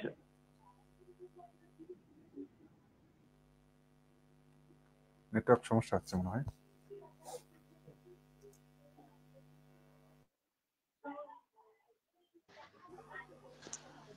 সুভাষ দা, আমি একটু 1 মিনিট সময় নেবো, একটু 1 মিনিট সময় নেবো। সুভাষ দা, নেটওয়ার্কের সমস্যা হচ্ছে, আমি বুঝতে পারতেছি না, কথাগুলো সুভাষ একটু দা, দেরিতে মনে হয় শোনা যাচ্ছে। আমি 1 মিনিট সময় নেবো, আমি বিদায় নেবো আর কি। সুভাষ আচ্ছা দা, আচ্ছা ঠিক আছে, হ্যাঁ বলুন। সুভাষ দা, হ্যাঁ প্রদীপ দা বলুন। ওই যে আমি একটু বিদায় নেবো, ওই যে আমার একটু সমস্যা হচ্ছে, ডাক পড়ছে। সেটা হচ্ছে হ্যাঁ, এই মিটিংটা, হ্যাঁ মোটামুটি কিন্তু, হ্যাঁ ওইটা ভাষার, আমাদের ভাষার উৎপত্তি, মানে উৎপত্তি এবং ব্যবহার, সেটাতে মানে প্রবলেম গুলা, সমস্যাগুলা চিহ্নিত করে আমরা একটা সমাধান, মানে ভালো একটা ইয়া। আরেকবার, হ্যাঁ এর মধ্যে কিন্তু আরেকটা, এই ভাষা নিয়ে আবার একটা দেখুন আমার আবেদন, যে আবার একটা, হ্যাঁ আবার একটা যেন এরকম একটা আয়োজন করবেন, এরকম একটা অনুষ্ঠানের আয়োজন করবেন ভাষা নিয়ে আবার, এটা নিয়ে সাঁওতালদের, হ্যাঁ সাঁওতালদের করা, আচ্ছা মানে ঠিক আছে আন্তর্জাতিক ভাবে, হ্যাঁ আন্তর্জাতিক ভাবে এটা সাঁওতাল নামক উরাও, পাশাপাশি ধরেন অনেক ইয়ে আছে, ওই যে পাহাড়ি সম্প্রদায়ের আছে, ওরা আছে পাহাড়ি সম্প্রদায়ের, তাহলে 3টা ভাষা, কুরুক ভাষার একটা এরকম, এরকম যদি আবার যারা একটু গান জানে, হ্যাঁ গান বিভিন্ন জানে, ভাষা যারা ভিত্তিক একটু সাঁওতালি গান, আলোচনাটা, ওরাও গান জানে, এদেরকে সম্পৃক্ত করলে মানে ভিন্ন ভিন্ন আরো কিন্তু জনগোষ্ঠী নিয়ে আলোচনা চাচ্ছিলেন। মাধুর্য। হ্যাঁ হ্যাঁ হ্যাঁ, এটাই আমরা উত্তরবঙ্গে রাখেন, আপাতত উত্তরবঙ্গের পরে ওই হিল ট্যাক্স পরে যুক্ত হবেন। আপাতত এটা শুরু করছেন, আচ্ছা এই আলোচনা করতে করতে একটা ইয়ে আসবে, মানে স্পিড আসবে। আর আর যেটা বিষয়ে বলছিলাম, এটা রেকর্ডিং হচ্ছে তো নাকি? ঠিক আছে ঠিক আছে। রেকর্ডিং হচ্ছে না সুভাষ দা? হ্যাঁ এটা রেকর্ডিং থাকবে। হ্যালো, হ্যাঁ এটা রেকর্ডিং হ্যাঁ থাকবে। ওটা প্রচার করে ফেসবুকে দিয়েন। এখন অনেকে দেখবে না, আমরা এই সীমিত আকারে আছে, দেখবে না, আচ্ছা। পরে কিন্তু দেখে, এগুলো অনেক ভিউয়ার্স অনেক হয়, পরে হয়, অনেক এটা হয়। লাইভ হচ্ছে তো এগুলা ফেসবুকে যেন, দেখছি। এগুলো যেন পরবর্তীতে যেন আমরা সহজে পরে আবার আচ্ছা দেখতে ঠিক পারি, আছে অবসর সময় যেন আবার। আমি বিদায় নিচ্ছি, হ্যাঁ আমি আচ্ছা বিদায় লাস্টের নিচ্ছি সময় এখন। যে রামদাস, ঠিক আছে ধন্যবাদ। রামদাস চাঁদ ঠিক আছে, হাসদাকে পেয়েছি, আমরা অনেক বিষয়ে আলোচনা করলাম। রামদাস চাঁদ হাসদা আপনি শুনতে পাচ্ছেন? হ্যালো, হ্যাঁ হ্যাঁ শুনতে পাচ্ছেন? আমাকে শোনা যাচ্ছে? হ্যাঁ শোনা যাচ্ছে। ও আচ্ছা, আমরা ঠিক আছে। মোটামুটি আলোচনা শেষের দিকে চলে আসছি। তো কিছু বিষয় আসছে, আদিবাসীদের ভাষার বর্তমান অবস্থা, ভবিষ্যৎ এবং ভবিষ্যতের চ্যালেঞ্জগুলো মোকাবেলায় আমরা কি করতে পারি এই বিষয়ে। আপনি এসবগুলো মিলেই একটি কিছু কথা বলুন, বর্তমানে আদিবাসীদের ভাষা অবস্থা কেমন এবং ভবিষ্যতের চ্যালেঞ্জগুলো কি, এগুলো চ্যালেঞ্জগুলো আমরা কিভাবে মোকাবেলা করতে পারি। আচ্ছা, সবাইকে আমার দিক থেকে শুভেচ্ছা। এবং যদিও এটা যদি না, এটা যেহেতু ভাষার মাস,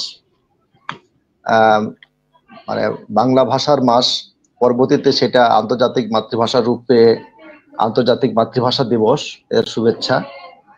এবং যারা আজকের এই আলোচনা দেখছেন, দেশ বিদেশের যত শ্রোতা এবং মতামত দিচ্ছেন অনেকে কমেন্টসে, তাদেরকেও শুভেচ্ছা জানাই, ভালোবাসা জানাই। আমার দিক থেকে জোহার এবং ভালোবাসা। আমি যুক্ত হয়েছি অনেক আগে, ঘন্টা ডাইরেক্ট 1.5 ঘন্টা মতো হচ্ছে, তবে আমার ফোনের কিছু প্রবলেমের কারণে আমি আপনাদের সঙ্গে সরাসরি কথা বলার চেষ্টা করছিলাম, কিন্তু পারছিলাম না। এটা মানে অনেকটাই বলা যায় যে যন্ত্রের যন্ত্রণার মধ্যে ভুগছিলাম।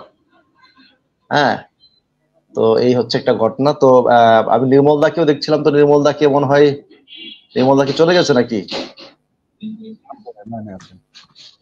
হ্যালো, আমি আছি, কিন্তু আমি ও আচ্ছা আচ্ছা ডিভাইস পাল্টাইলাম, তো ওই জন্য দেখা যাবে না, আচ্ছা শোনা যাবে। আচ্ছা আচ্ছা আচ্ছা। তো আমাদের একজন আলোচক মনে হয় বিদায় নিলেন। ওনার নামটা আমি একটু সুভাষের মাধ্যমে জানতে চাই, ওনার কি নাম, পরিচয় একটু যদি বলতেন। আর একজন দাদাকে দেখছি যে উনি মনে হয় উরাও সম্প্রদায়ের, ওনার নামটা একটু জানলেই আমি মোটামুটি আলোচনাটা শুরু করে দেবো আবার। লিটন এক্কা, উনি হচ্ছেন সভাপতি, লিটন এক্কা, সভাপতি আদিবাসী আচ্ছা আচ্ছা পরিষদ মনডাঙ্গা, নাটোর। আচ্ছা আচ্ছা আচ্ছা। আর হচ্ছে প্রদীপ আর একজন লাকড়া, দাদাকে দেখছি, যেটা চলে গেলেন, তিনি হচ্ছে প্রদীপ লাকড়া।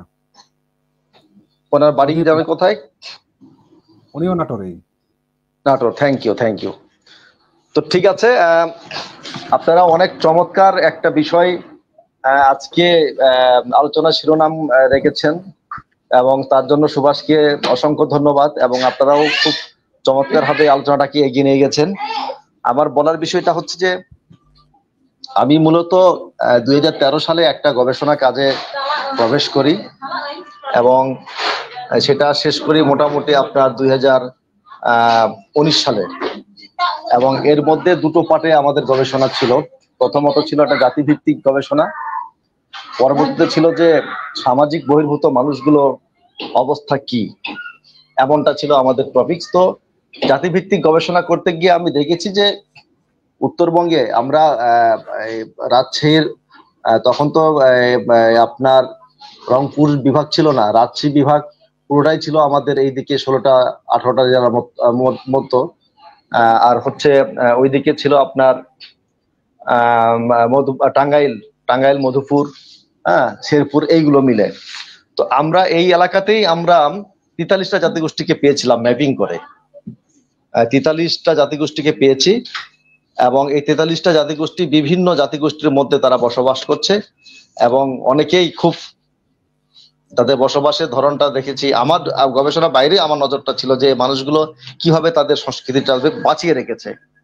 তো আমি এই দৃষ্টিটা যখন দেই তাদের মধ্যে, তখন দেখেছি যে বাংলাদেশের 27 পরিবারের কিছু জাতিগোষ্ঠী আছে আমাদের নর্থ বেঙ্গলে, তাদেরকে আমরা কোড়া বলতেছি, মানে কোড়া, কয়ৌকা ডয়সমন্ড আকার কোড়া। তারা দিনাজপুর জেলার বিরল উপজেলায় বসবাস করে, 27টি পরিবারের মানুষ। তো এই 27টি পরিবারের মানুষই কিন্তু তারা নিজস্ব ভাষায় কথা বলছে, নিজস্ব ভাষায় গান গল্প করছে, এমন এমন ইত্যাদি আমরা দেখেছি। এবং তাদের রিপ্রেজেন্টেটিভ করার জন্য আমরা ঢাকাতেও নিয়ে গেছিলাম। তো এই 43টা জাতিগোষ্ঠীর মধ্যে সুভাষ কি বলবো, অপরাপর যে জিনিসগুলো দেখে পেয়েছি আমি, ধরো যে তোমার এখানে 22 থেকে 25টা ভাষা পেয়েছি মাত্র। খুবই এটা ভাবনার জায়গা। এখানে আমরা 43টা জাতিকে ম্যাপিং করেছি, জাতিগোষ্ঠীকে 43 ভাবে পেয়েছি, তবে ভাষার দিক থেকে পেয়েছি আপনার 25 থেকে 27টা মাত্র। বাকি ভাষাগুলো, বাকি জনগোষ্ঠীগুলো, বাকি ভাষাগুলো যেমন বিন্দু মন্ডল, আপনি কি জানতেন যে এই নামে জাতিগোষ্ঠী আছে? কাদর, জাতির নামই হচ্ছে বিন্দু মন্ডল। হ্যাঁ, বিন্দু মন্ডল। কাদর একটা জাতিগোষ্ঠী আছে, কোন কোন জায়গায় এদেরকে ভুঞ্জার বলে। তারা নিজ ভাষায় কথা বলছে, খুবই কম সংখ্যক মানুষ দিনাজপুরে বসবাস করে।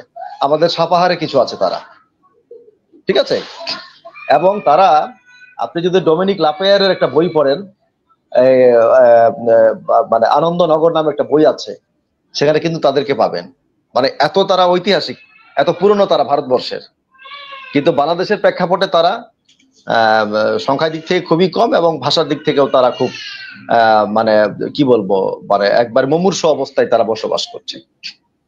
তো এই ভাষা ক্যাটাগরি করতে গিয়ে যদি আমরা দেখি যে প্রথমত যে মানুষগুলো মানে ভাষা হারানোর দ্বার প্রান্তে দাঁড়িয়েছে, তার মধ্যে বলা চলে যে এই যে কাদর আছে, এদিকে আপনার তুরিরা আছে, এদিকে আপনার এদিকে কোডারা আছে, মানে তারপরে কোডা আলাদা, কিন্তু কোডা আলাদা, কোডা কিছু রাজশাহীতে আছে, হ্যাঁ, আরো এই ধরনের অনেক জাতিগোষ্ঠীরা আছে। খুবই কম সংখ্যক মানুষ তারা কথা বলছে। এখন প্রশ্নটা হচ্ছে যে কেন কম সংখ্যক মানুষ কথা বলছে, তাই না? তাহলে এর মধ্যে আসলেই তো আমরা ভাষার চ্যালেঞ্জটুকু আমরা দেখবো। আমার মানে পূর্বের আলোচকরা যেটা আলোচনা করেছেন যে অনেকে মর্যাদার হানির ভয়ে মানুষ কথা বলে না, অনেকে কথা বলার পরিবেশ পায় না, হ্যাঁ, কার সঙ্গে কথা বলবে, দেখা যাচ্ছে যে বিশাল একটা গ্রাম, সেখানে 3 পরিবার মানুষ বসবাস করছে, এইগুলো একটা ভাষার প্রতিবন্ধকতা হতে পারে। কিন্তু আমি যখন দেখছি যে একটা 100 পরিবারের একটা উরাও গ্রাম, সেখানে ম্যাক্সিমাম 70 পরিবারের মানুষই আপনার উড়া ভাষায় কথা বলে না, আপনি সেটাকে মানে কোন প্রবলেম দেখবেন সেখানে? ঠিক আছে, 100 পরিবারের একটা মুন্ডা গ্রাম, সেখানে 80 পরিবার মুন্ডারি ভাষায় কথা বলে না, এটাকে তাহলে আপনি কি বলবেন? ঠিক আছে, আমার কথাটা হচ্ছে যে আজকে হাবিল অনেক কথাই বলেছে যে আমাকে খেতে দেওয়া হয় না কোন একটা জায়গায়, বা আমি একটা হোটেলে বসলাম, জানতে পারলো যে আমি সাঁওতাল, তাই হয়তো বা সেখানে একটা আমার যে আত্মবিকাশের যে ক্ষেত্রটা সেখানে সীমাবদ্ধতা হয়ে যাচ্ছে, সেটাও ঠিক আছে। কিন্তু যেখানে আমার একটা বড় একটা গ্রাম আমার নিজে বসবাস করছে এবং আমার পূর্বপুরুষরা সেখানে একটা ঐতিহাসিকভাবে বসবাস করে আসছে, হঠাৎ এই জায়গায় এসে আমি কি করলাম? আমি আর আমার ভাষায় কথা বলছি না, অথচ সেখানে 100 পরিবার উড়াও বসবাস বা মুন্ডার বসবাস। এখানে কাকে দোষাবেন আপনি একটু বলেন? আত্মসচেতনতার ঘাটতি রয়েছে, এটাই হচ্ছে কথা। ভাষা কখনো কোনো রাষ্ট্র বা কোনো সমাজ বা কোনো একটা গোষ্ঠী বাড়ি থেকে এসে আপনার ভাষা কেউ বাঁচিয়ে রাখতে পারবে না। ঠিক আছে, আজ থেকে 150 বছর আগে পণ্ডিত নেহরুলাল, আমরা যার নাম তার নাম লিখে দেখেছি, আমরা তার নাম জেনেছি, পণ্ডিত জওহরলাল নেহরু। ঠিক আছে, তার একটা ডিসকভারি অফ ইন্ডিয়া একটা বই আছে, উনি একটা গবেষণা একটা কথা বলেছিলেন আমাদেরকে উদ্দেশ্য করে, যে আদিবাসীদের সমাজ সংস্কৃতি এবং ভাষা সংরক্ষণের পক্ষে আমি না, জাদুঘরে রাখার মতো পক্ষে আমি না, আদিবাসীদের ভাষা সংস্কৃতিকে জাদুঘরে রাখার পক্ষে আমি না। তবে এই মানুষগুলোর জন্য মানে এটাকে বলতেছে কি, তবে এই মানুষগুলোর জন্য আমার একটা চিন্তা যে তারা একদিন এই পৃথিবী থেকে হারিয়ে যাবে। আজকে আমাদের দেশে যে ইনস্টিটিউট গুলো তৈরি হয়েছে, তার মানে জওহরলাল নেহরু আজ থেকে 150 বছর আগে উনি এটা গবেষণা করে পেয়েছেন যে কোনো গবেষণাগার, কোনো মিউজিয়াম আপনাকে সংরক্ষণ করতে পারবে না, এগুলো নিছক, এগুলো এক ধরনের ভেলকিবাজি। তাহলে আপনাকে বাঁচাতে গেলে সোসাইটিটাকে অন করতে হবে। আদিবাসীদের সমাজের সংস্কৃতিকে জাদুঘরে রাখার পক্ষে আমি নয়, আমি তাদের জন্য এটাই বলতে চাই যে তারা পৃথিবী থেকে তারা একদিন হারিয়ে যাবে। এবং শেষের কথাগুলো হচ্ছে, তাদেরকে সংরক্ষণ করবে মানে বাঁচিয়ে রাখবেন কি করে? হারিয়ে যাবে তো আপনি হারিয়ে যেতে দিবেন?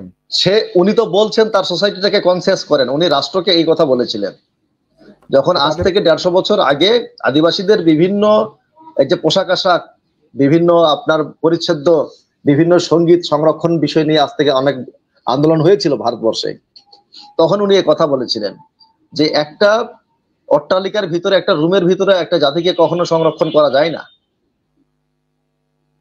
এবং যখনই সংরক্ষণের কথাটা বলবেন আপনি, তখনই সেটাকে উপনিবেশের দৃষ্টিতে চলে আসবে। তাহলে পণ্ডিতকে জিজ্ঞেস করা হয়েছিল তাহলে এই জাতিগোষ্ঠীকে কিভাবে তাদের স্বকীয়তা বজায় রাখবে? পণ্ডিত উত্তরে বলছিলেন তাদের সোসাইটি থেকে অ্যাক্সেস দেন, তাদের সোসাইটি বিকাশের জায়গা দেন, আপনি তাদের সোসাইটিটাকে সচেতন করেন।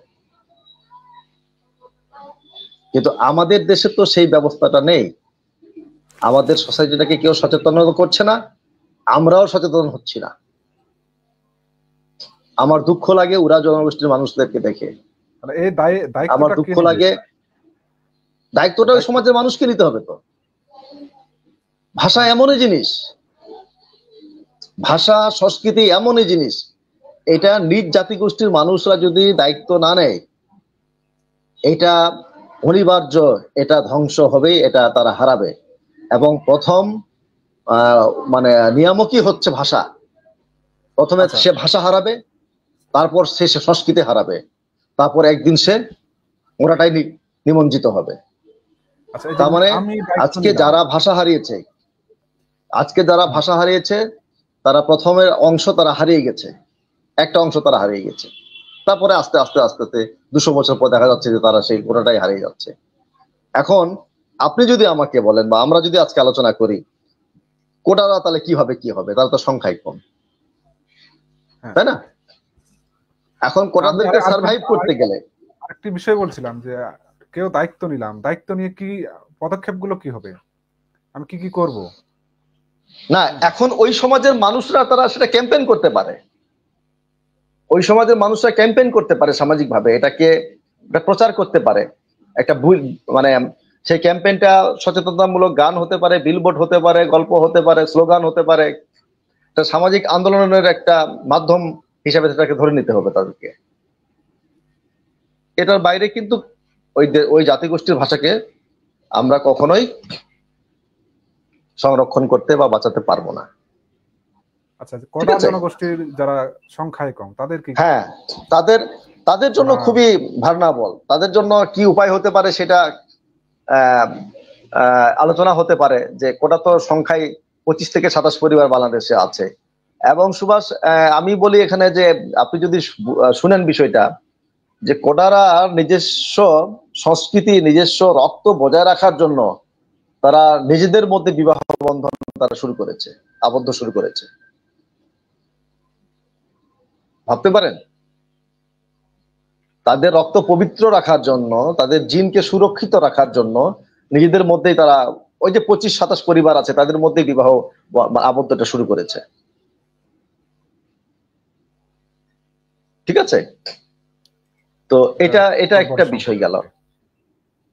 এবং সবচেয়ে ভয়াবহ সংকট হচ্ছে যে ভাষাটা তারা কিভাবে টিকাবে এটা নিয়ে। এবং অনেকটাই এটা মুন্ডারি ভাষা পরিবারের একটা ভাষা, আমাদের মতোই তারাও কথা বলে, কিছুটা মিলে তাদের। ঠিক আছে, অনেকটা মিলে, অনেকটা বলতে 4 আনার আপনার 4 ভাগের 1 ভাগ মেলে আমাদের শব্দের সাথে তাদের, বা তাদের শব্দের সাথে আমাদের মেলে, বিষয়টা এরকম। তো এটা গেল একটা মানে বড় চ্যালেঞ্জ। এখন সাঁওতালদের বিষয়ে যদি আমরা বলি, যে আমরা গোটা পৃথিবীতে সাঁওতালরা 1 কোটির মতো মানুষ বসবাস করছে, প্রায় 1 কোটির মতো। ঠিক আছে, এখন আপনার আর আমার ভাষা বিকাশের জন্য আমি একটা কবিতা লিখবো, আমি তো সে বাংলায় লিখতে পারছি, তাহলে কি আমার বিকাশটা হলো, আমার আত্মবিকাশটা ঘটলো, ভাষার বিকাশ ঘটলো? আমার জন্য তো মানে সুনির্দিষ্ট হরফ নেই, আমার জন্য হরফ আছে তো আমার জন্য মাধ্যম নেই, মানে এটাকে তুলে ধরার একটা স্পেস নেই। আমি কোথায় তুলে ধরবো, সে ক্ষেত্রটা কোথায়?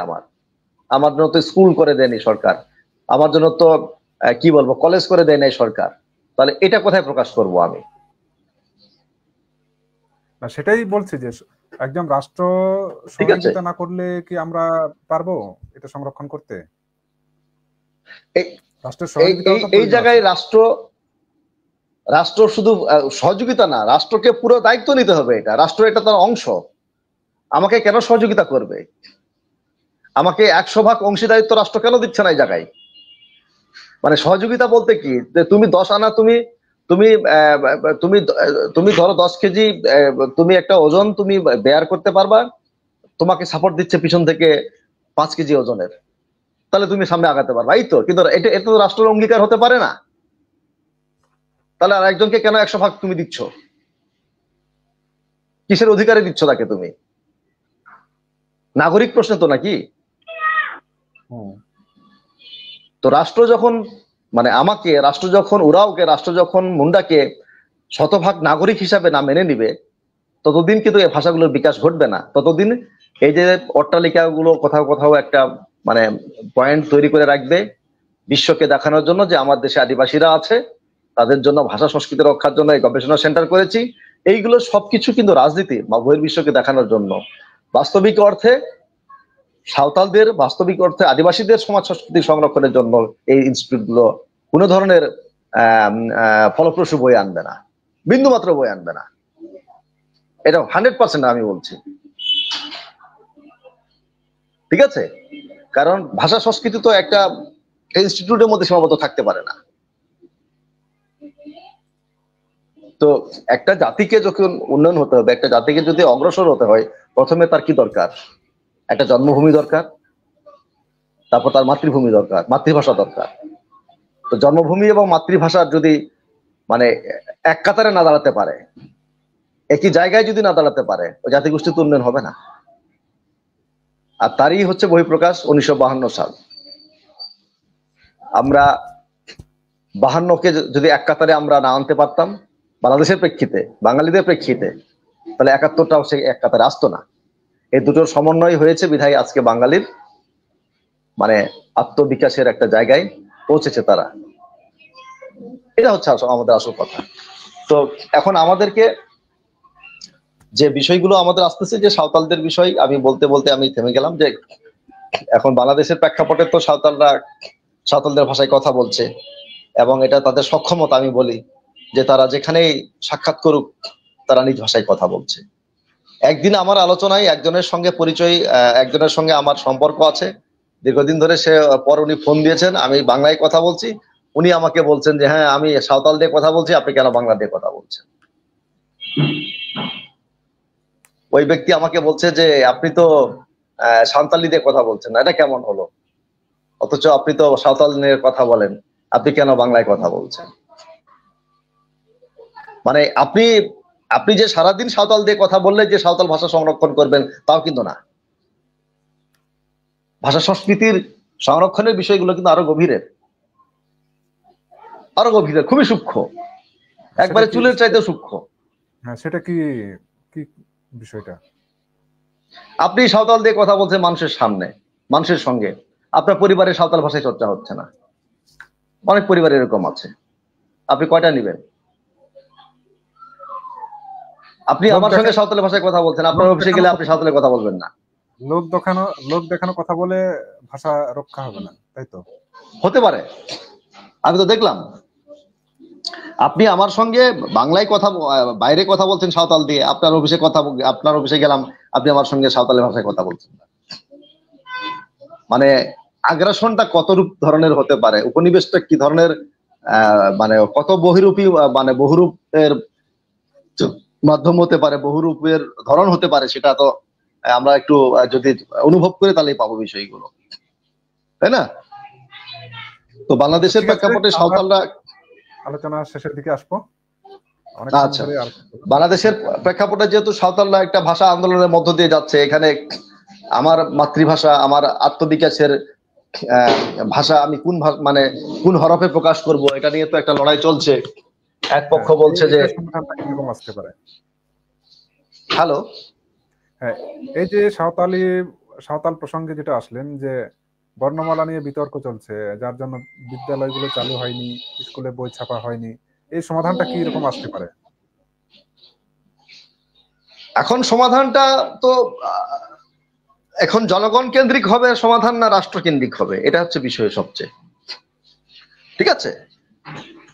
এখন এই সমাধানটা বাংলাদেশ প্রেক্ষাপট দিয়ে হবে, না এই সমাধানটা বিশ্বব্যাপী সাঁওতালের চেহারা দেখে হবে, এটা একটা বড় প্রশ্ন এখানে। কোনটা হওয়া ঠিক আছে, কোনটা হওয়া প্রয়োজন? এখন জাতির যদি আপনি খতিয়ান দেখেন,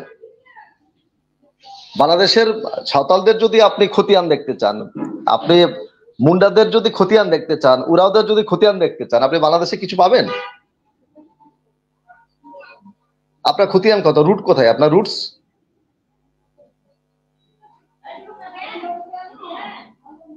আপনারা আমার রুটস তো বাংলাদেশে না। বর্তমানে বাংলাদেশ পরিচয় একটা পেয়েছে, আমরা একটা স্বাধীন রাষ্ট্র, কিন্তু আপনার এখনো সমস্ত আইন কিন্তু ভারতবর্ষের, কারণ আমরা তখন আমাদের ইতিহাস কিন্তু ওই জায়গা থেকে শুরু। তো ভারতে যেহেতু অধিকাংশ সাঁওতাল সেখানে বসবাস করছে, 90 লাখ, 1 কোটির মতোই, ওখানেই 1 কোটির মতো সাঁওতাল আছে। তো তারা যেসব নিয়ম নীতি ফলো করছে, যেসব আইন কানুন তারা ব্যবস্থা সরকারের কাছ থেকে নিচ্ছে, পাচ্ছে, বিকশিত হচ্ছে, আপনি সেটাকে দেখে নেবেন না? না বাংলাদেশের যেগুলো যতটুকু সাঁওতাল আছে তারা যেটা বলছে আপনি সেটা নেবেন? বলেন।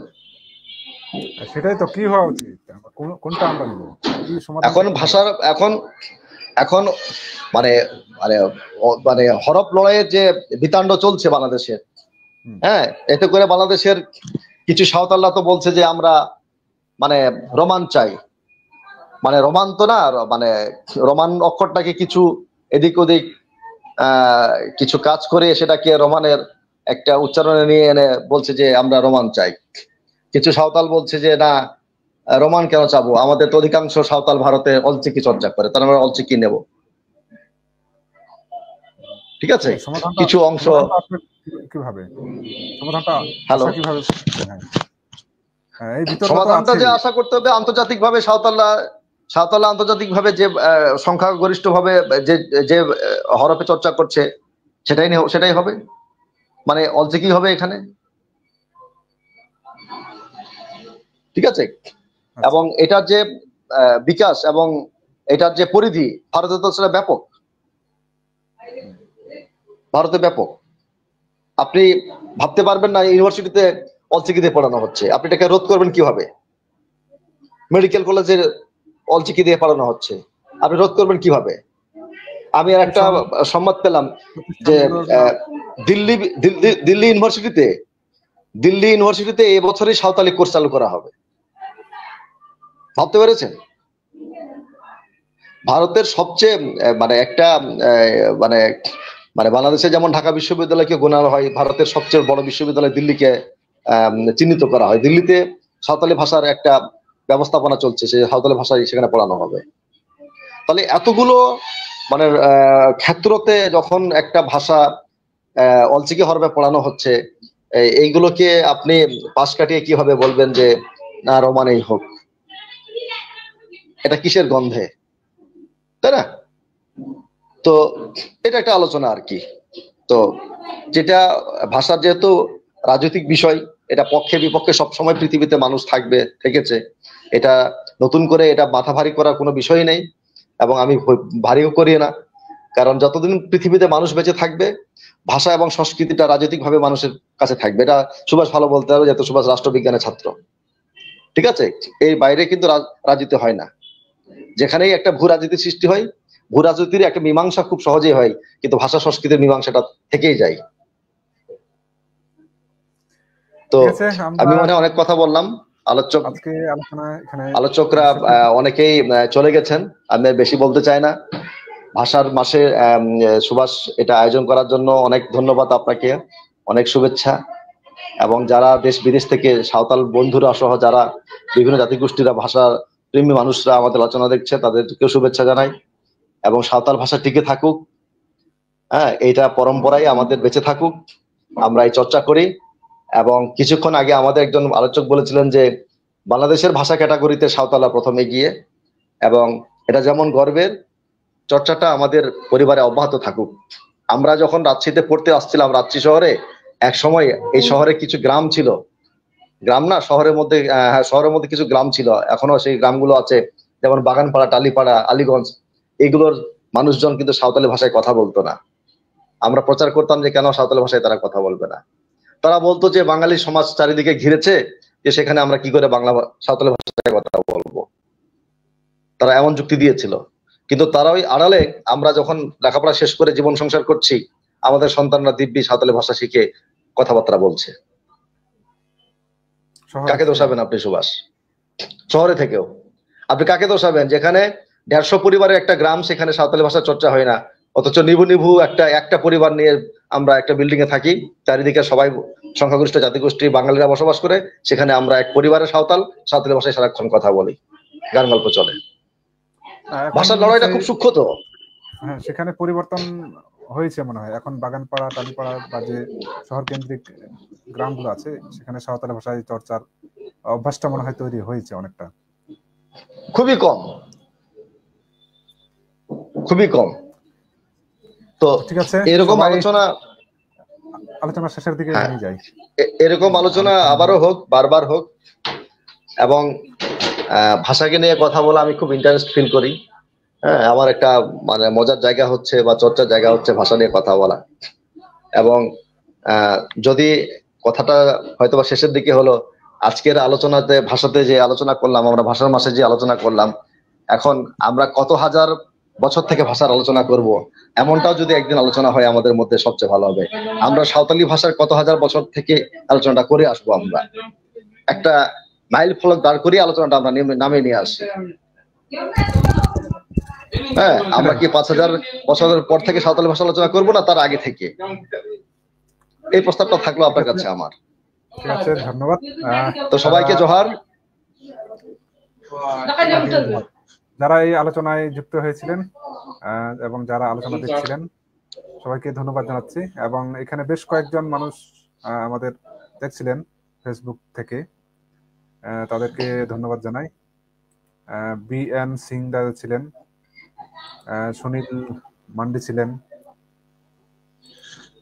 সুজন মুর্মু ছিলেন, রাজ কিস্কু ছিলেন, মিন্টু সোরেন ছিলেন, সজল স্বপন ছিলেন, বি মুর্মু, বিকাশ সাঁওতাল এবং কৃষ্ণপ্রিয়া মুর্মু, সাথে আরো অনেকেই ছিলেন। এনারা কমেন্টস করে আমাদের আলোচনায় অংশগ্রহণ করেছিলেন, তাদেরকে ধন্যবাদ। আমরা এখানেই সবাইকে বিদায় জানাচ্ছি। সবাইকে ধন্যবাদ।